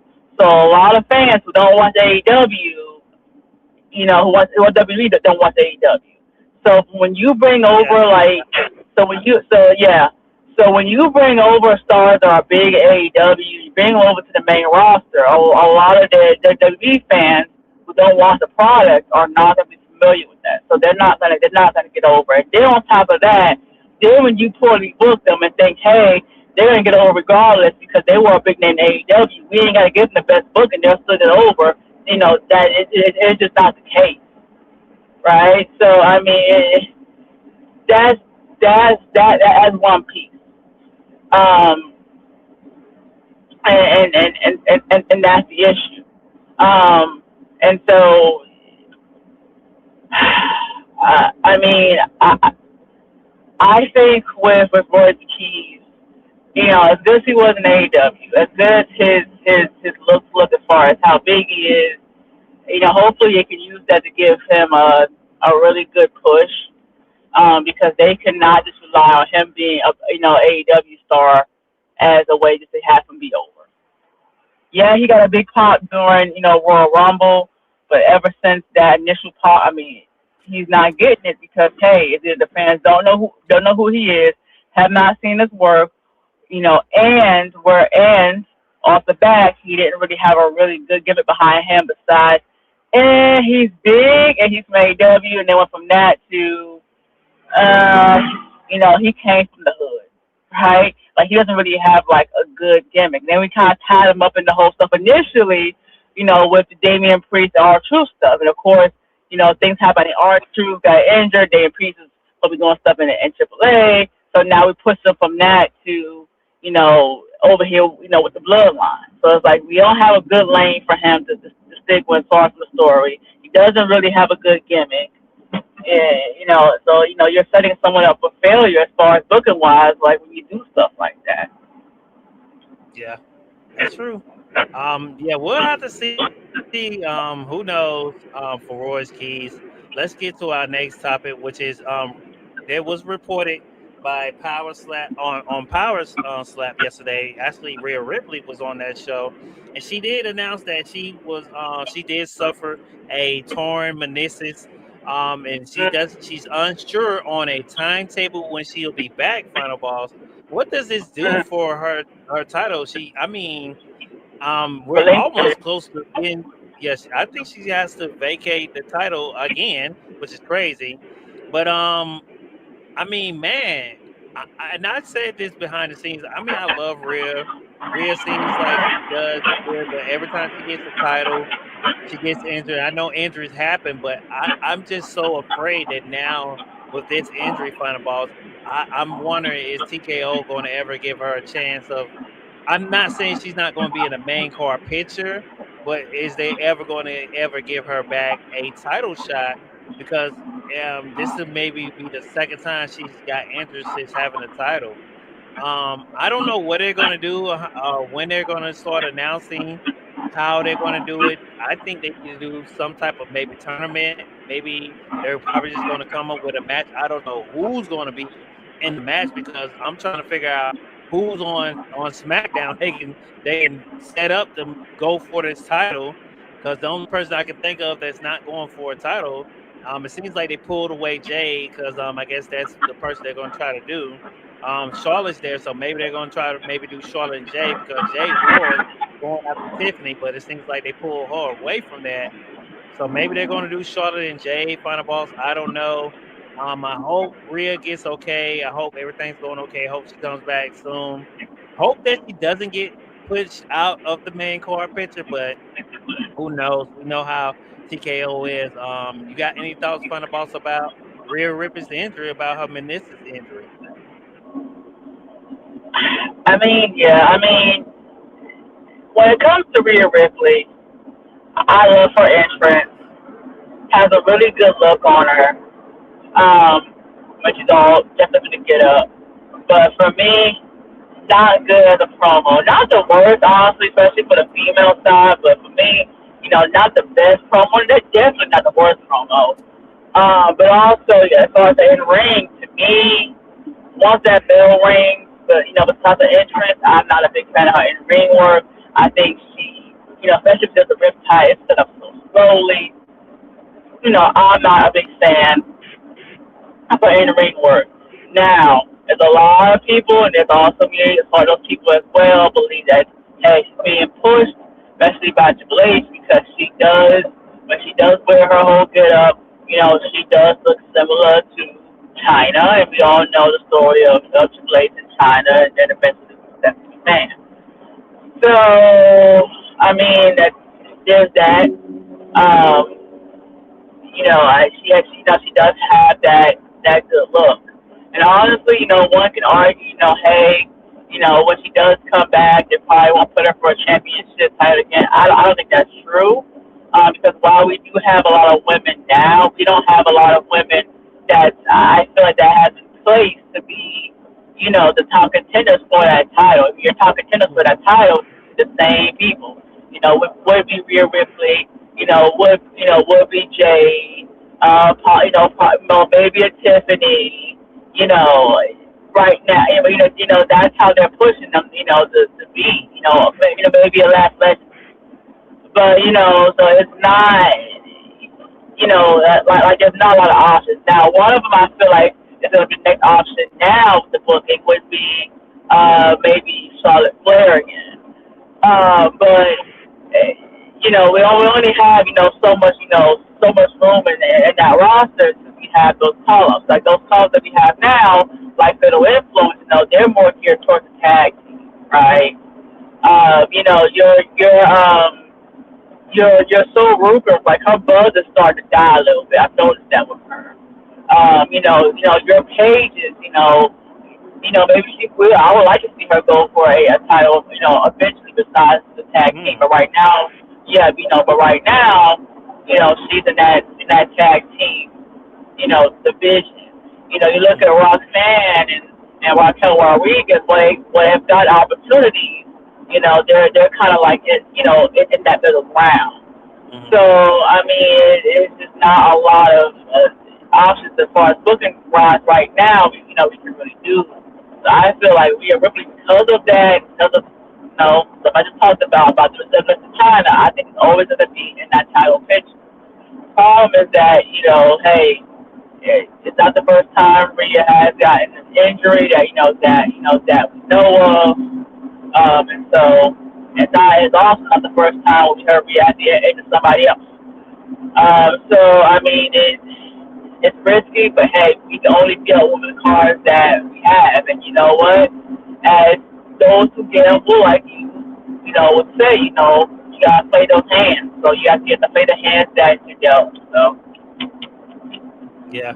Right now on the list of injuries, we have Rhea Ripley, Stephanie Vaquer, Nikki Bella, KO, Kevin Owens, Logan Paul, Bronson Reed, Piper Niven, and If the Prince, they are the list of people who are injured who are still remaining with WWE. So we all wish them Well, goodwill well, soon. the thing is that you have to think about their stories before they, like where they are, because hey, Piper Niven, she did some great work with the her service, but I mean she comes back now, we're in a different ball game, and now her injury, we're scared because we're not quite sure she can never come back because of the neck injury.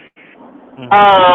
But even if she died, let's say she does come back, placement, because now we have Chelsea Green doing other stuff. Chelsea Green will call out with some controversy of her own with through politics. I'm not against that, but there's that. And also, you know, they released Alba Fire, so her service is gone. So where we put her at? So that's the question. As far as Kevin Owens, we talked about that earlier with Sami Zayn. I would like to see him over there with Sami Zayn. As far as studying about Kira, she can pick back up with Liv Morgan if they really want to. The question would be, will Liv Morgan even be champion by the time she comes back? So I mean, I don't know. So there's Yeah. that piece. Logan Paul, same thing. They're the division. Has a lot of ups and downs. Not booked to be the best, and now we're focusing on adding Maxxine. So with this placement, it's back to where she was again with Austin Theory. So that's where we'll put him again. Who else is on that list? El the Prince. That was what's the Who? man's tag team partner? Who? El the Prince. El the Prince. The one that was With Kid Wilson? yeah, with Kid Wilson. Oh, okay. Well, yeah, Kid Wilson was, I guess they can go back to doing that again, but Kid Wilson was going to fall on his own at one point. But, ended up really more so, I guess they can go back to doing their housing stuff. Oh, and by the way, Dan Houser was actually the opposite. That was one of their best success stories except for the fight for AEW with Dan Housen. Dan Housen, and Jay Cargill. Yeah, those two are their best signings, I would say. But yeah, I mean, so. Oh, is Archer also sitting on that list too? No, R-Truth. They don't have R-Truth and Randy on the list of being injured.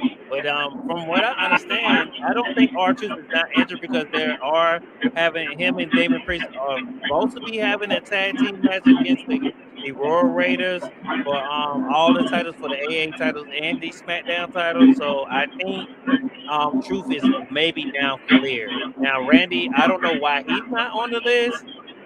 He could be just taking a little time off. He could be clear, but I don't know. I didn't see Randy. Well, he did say on X to a fan, he's milking his injury that he wanted to be out for a while. So it's possible that he is better now and just taking some additional time off. Yeah. We'll see. But last but not least, we're going to talk about WWE SummerSlam. Miami, are you talking to Back Home? This is a report. Yeah, I'm not. I had to eat a little one of them alcoholic mint thingies. Them things are good, man. I've been killing them little mint. What? Y'all want some York mints? Oh, what you say? Little mints. What? The little York mints. The Yorkie mints. Oh, York pepper patty. Right. That's how I do. That's New York. The pepper patty. It's a York. Yeah, York. Yeah, that's a York mints. Oh my goodness. I'm Jamaican and Haitian now, woman. Okay. Get off of me. Shouts out to Dr. Harley did report that the tickets under for SummerSlam are under 25,000 tickets have been sold. 22,000 are sold on that. What's that again? How big is the arena though? How many seats? The arena it can hold 72,000 final boss. Oh Lord. Well, they're saying night 1 is 22. Night 3, night 1 is 22, and night 2 has sold the most tickets at 23. And we know why, because night 2 is the night where Roman and Seth was supposed to be main event. So I guess more people want to see that main event more than night 1. But still, with both tickets, it's not enough for them to sell out. They're saying that they're having ticket problems. I mean, they was selling this ticket for quite some time. I think the thing that WWE needs to go back to, you remember when they did that first WrestleMania, they was doing that ticket sale where they was doing the combo tickets and all that stuff, and Combo tickets, like yeah. they even bring back the stuff that damn Punk and damn Cody and them was doing. Oh, we're gonna do this 50% off the sale tickets, dude. I think they're gonna start throwing everything at the one here, but they're saying that the tickets are not selling out. Final balls. It seems like the arena does hold quite a few people, but it's not selling out. Like I say, it does hold about, it says like 60 something thousand people, so it's not. Man, hey, what they'll do is, they'll have a really good discount. They'll call it the back to school discount when doing tax, doing no You know tax. what? Oh my God. I mean, Oh my let's see. God. It's around. I mean, it's August the 1st and August the 2nd. The kids don't go back to school until August, I think that 15 or something, that next week after that. I mean, I would.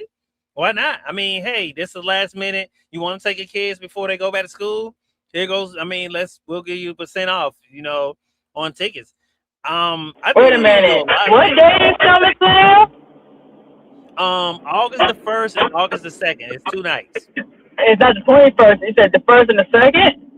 Yeah, the 1st and the 2nd. Mm-hmm. Okay, well, guess what? They don't fucking lost me because the 2nd is the concert. So they lost me. I won't watch. Sorry. Well, you talking about we got to go to the is it that night? Yep. So that's done. Okay. I did not know that. I thought it was a different night, but yeah, okay, so it's that night. Okay, well, it's gonna be available for night 2. Hey, I'll be Roman that night. Yep. So once again, goddamn WWE, man, they're losing fans. Well, I don't think they know that they probably wasn't thinking about a concert in Washington D.C. because it's gonna be way across somewhere else. So hey, it's gonna be a Minneapolis, and then like I'm telling y'all, around this time it's gonna be cold. It's gonna be it's gonna be August, but it's gonna be cold up there. It's not too much.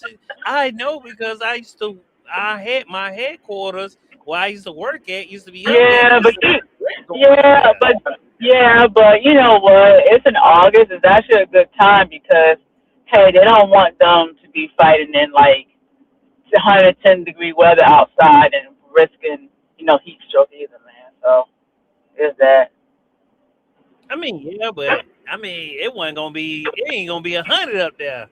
But if you would have did that, but if you would have done that, if you would have done that in July, and if you would have done that in like a more like a East Coast or down south, state, the risk of that would be because one, fans are gonna be sitting out there in the heat. It's the risk of heat stroke, one for the fans and two for the superstars. So there's a lot of pieces to that element though. So like I say, they say the capacity. I mean, they could. I'm pretty sure that they learn to put things either forward or backwards after that WrestleMania where it rained and they fired Samoa Joe, the same week. So, even though the arena can hold 72, even if they lower it down to 60, 60K, it's still not the amount that they're near to. Are you sure they don't have combo tickets though? I thought they did. I don't I mean, unless somebody say in the comments, I don't think so. I didn't see none. They could, but I don't know. I mean, hell, we won't see night two because you're saying the concert is gonna be on night two. I didn't know that. I thought it was August something else. Nope. Oh well, then we So won't see. I won't see Seth and Roman. God done. So Jesus Christ, what a world.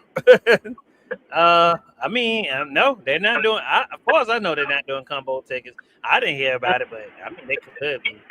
I thought it Let's was. get I could have misread some of the if advertising. if I they were don't. smart, they would be. Maybe they did it at first, but I haven't heard about it. But I mean, they even if they was doing combo tickets, they're not selling Hey, hey, good. hey, hey! They're I do just want to doing it bring this for night up. two, the You night know, to one. talk about SummerSlam.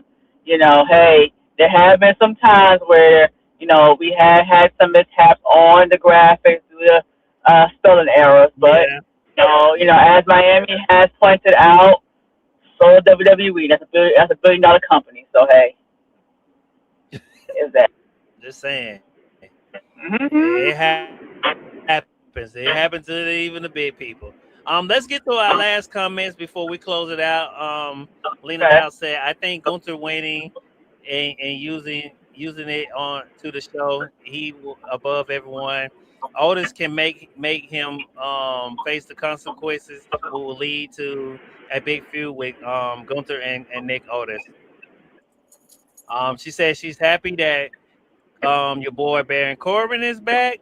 He said Okay. attacking Melo and Trick and holding up the United States title shows that Which he hey, he's shout coming out to. for the I mean, gold. I do like Yeah. one thing. Even though I'm not a fan of Yachty, especially with him being with Trick Williams, I do like the fact that Mm, Yachty gifted him the fur based championship belt. I do like that. That is I, interesting and I'm different. I'm not gonna Fur. lie. At first I wasn't, but Yachty's not doing Mm. the assessing stuff. He is starting to grow into being a manager because we do need more manager roles. The only people we got is Paul Heyman. I mean, just think about it. So Yachty has really Mm. stepped into that manager almost type of role. He reminds me, you know what? He kind of almost is, and I know people are probably gonna fault me for this. What's the Jimmy Hart? He reminds me of a Jimmy Hart Ah. almost. He sort of comes across almost sort of that to me. That's just to me. I'm getting that he can be that caliber, but he needs more work. It's going to take some time. Just I don't know. It seems like to me. Well, the problem Um, with someone like Yai is that he doesn't have mm, that name behind him. Like, yeah, people know who he is, mostly us millennials and mhm, older fans, but he mm, hasn't been relevant in the entertainment world for a long time. It's not somebody that's mhm. at their. It's not like Yeah, somebody that's in their height, like a Drake or even a Chris Brown or oh my God, a Taylor Swift. Like, it's not somebody that has all their hype like that. mm, Why are you? God, why yeah. y'all? I do agree with you on that.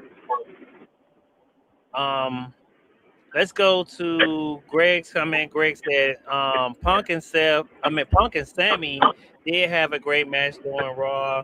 Could possibly see him with a manager, or maybe definitely could see him with Johnny in a match. Or and this is in this vision, and in the vision, I think he's talking about the vision. The vision turning with Maxine could shake up things. Yeah, it could shake up some things. We'll have to see with Maxine Dupri. Well, Um, I think the story with that's supposed to be, well, Paul Heyman is saying, reach out to me when you're doing some big things. So I guess the whole mhm. thing is now is the Vision trying to prove to Paul Heyman they deserve to have his services again. So that's the whole thing now, I believe. That's what it is. So they're gonna recruit people and win titles, do all this stuff to prove that they deserve, you know, Paul Heyman. They're doing the whole hey, so everybody's gonna want to join us and all that. So Yeah. you know, Um, Yeah, another comment from Lena saying Jacob doesn't need to leave Roman right now, and the bloodline needs to win some more gold. She does agree with you on that. Maybe like I guess tag team. So I guess she's agreeing with you on the tag team I did. He could also grow and dominate and becoming a champion himself. I guess she's talking about Jacob and just start staying being part of the family. Yeah, so I guess she's agreeing with you. Yes, letting them stay together, being dominant as the family final ball. So like I said, I like that idea too. I didn't think about it too. So I mean, shouts out to Final Boss for thinking of it. She said WWE don't take the idea, but you know they're gonna take it. Who knows? Oh, look who Oh is God. here. Advocate, a long time person we haven't seen in quite some time. Shouts out to you, Advocate. Man, no time, long time no see. He said I should have stuck with the bloodline when they still had the belts. He started doing a crying emoji. Shouts out to you, Advocate, man. Great seeing you, man. Haven't seen you in quite some time. Over there with the Wrestling Collective, y'all can go check them out. They have some great shows over there, so go check those guys out. Haven't seen you in quite some time. Greg said Jacob being under Roman is the bloodline and only good going to benefit Jacob and make the bloodline strong. With Roman's guidance, he's only gonna get better. Yeah, I agree with that. Final Balls really said she said she hoped she said she feels like it's too late they pulled the trigger on Jacob. It just feel like she doesn't feel like they Yeah, are they they're slow yeah. walking it. Yeah, and, They're slow, and the slow thing about walking it. WWE, they don't know when to pull the trigger. They wait too Yeah, long. yeah. You know, We yeah, they waited too talked about long. that. They waited too long on Jacob. They waited too long on Solo. They should have pulled Hmm. the trigger Yeah, on Solo especially back when solo. Especially the solo. first Yeah. we had the first part of that story. I Hmm. mean, they Yeah. waited too long, and here we are now. It's the thing now. We're talking about Sammy. With the whole the Carmelo Hayes stuff because hey, people turned on Sami Zayn because they wanted Hmm. to see the match between Carmelo Hayes and Trick Williams. Now we got it yesterday, and no one can give the care because Baron Corbin instead is Yeah. hurt. The crowd was going crazy. The crowd was going crazy. I was like, whoa! I did not know. I didn't think he was gonna get the reaction like that. But man, he got a great reaction. Final ball. Shouts out to him, man. I feel Yeah, like he deserved it. I guess you know, Lena's a little sad about Rhea Ripley vacating the title. She said making her vacate is sickening. Yeah, but I mean she's hurt. I mean I don't see no other way they're gonna get her back into the picture of the title. Maybe like Funnaball says, she thinks they're not going to keep her out of the main title. They'll put her back in there, but I don't know. I mean, I know TKO.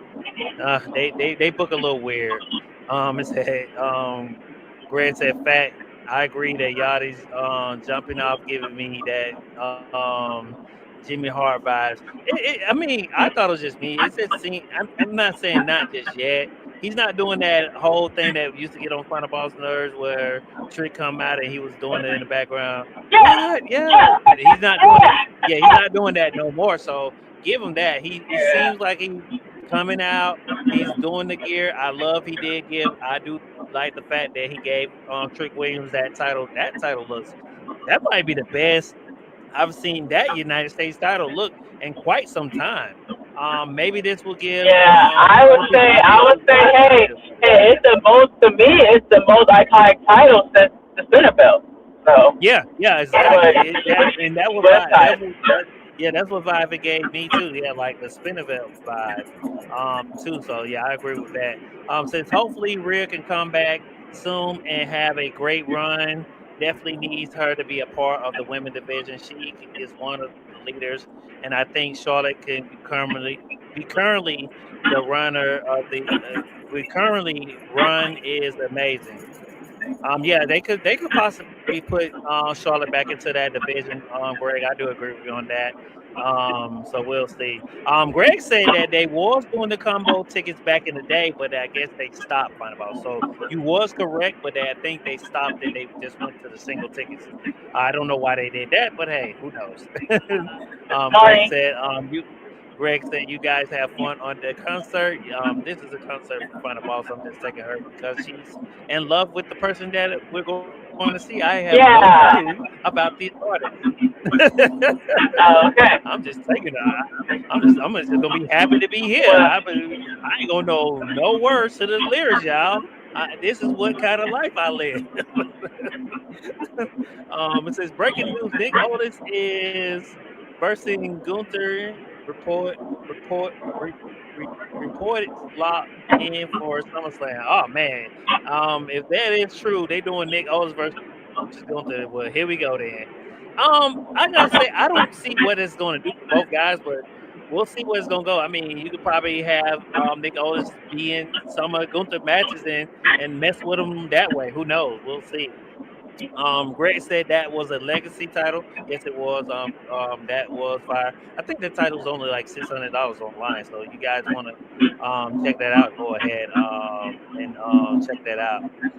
One more last comment from the Tribal King Man who was here with us early. He's new in our chat.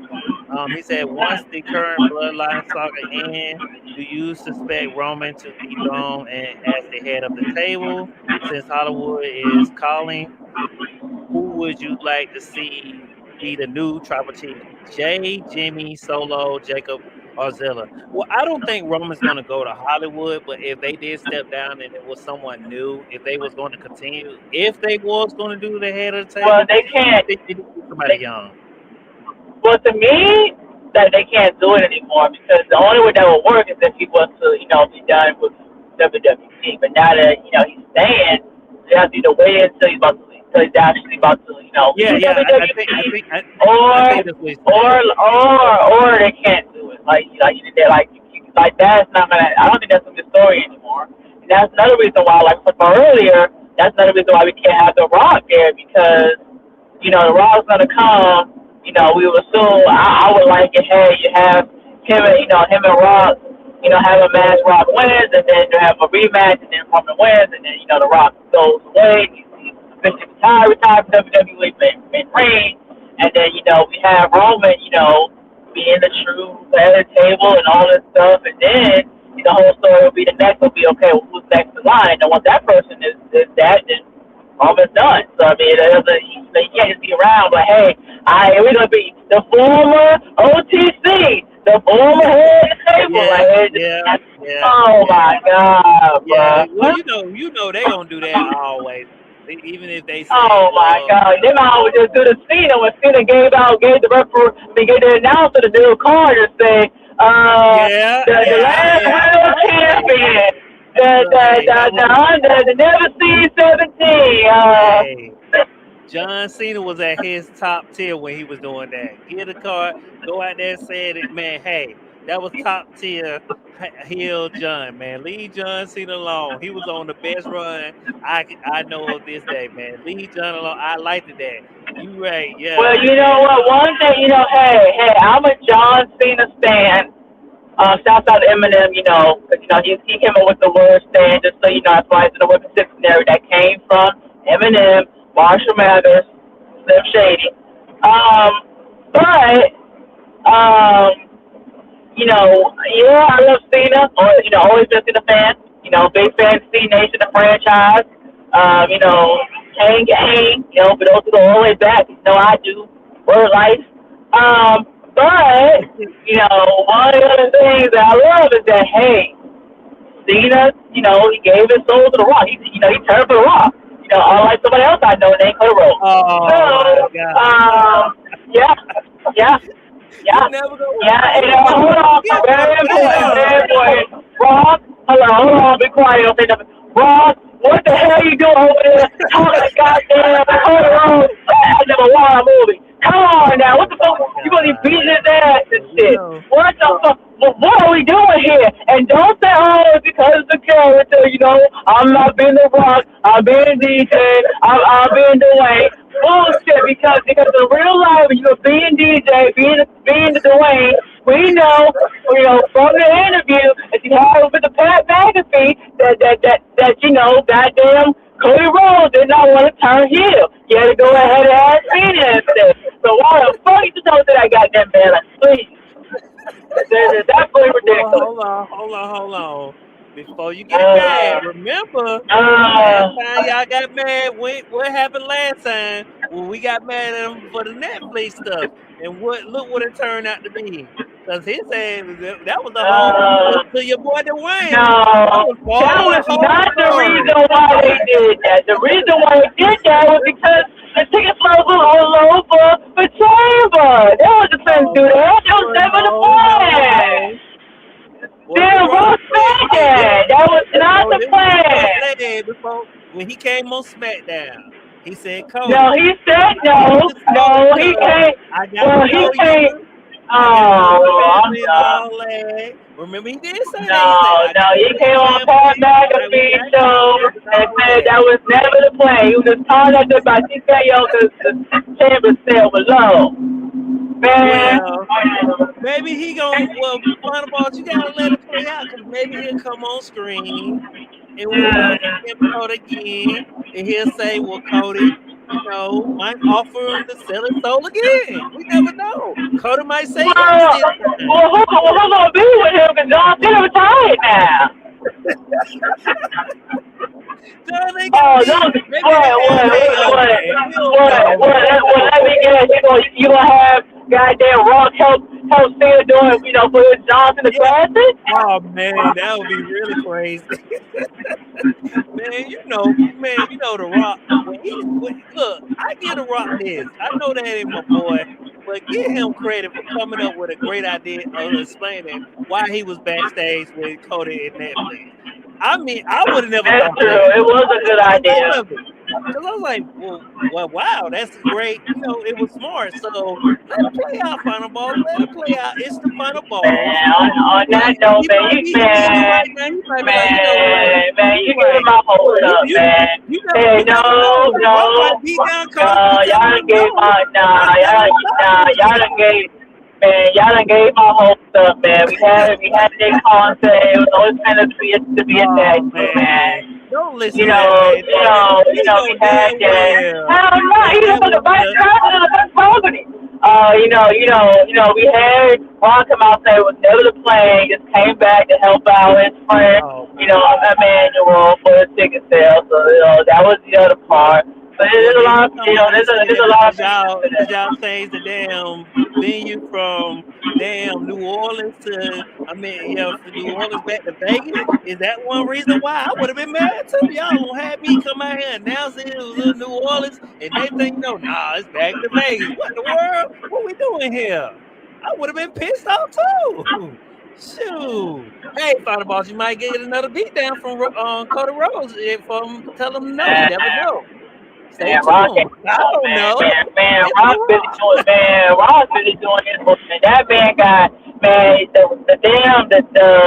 the Rock, he has a fucking, his damn drink is tequila, is that Applebee's and stuff. Man, the man got the Moana stuff is all over. It's that smoothie. It's that Subway. Like it's a big thing going on. So I mean, I don't know about that. I think Rock is good where he is. I think he's good with Moana. He loves Moana, and one thing he loves doing, his little dance thing. So.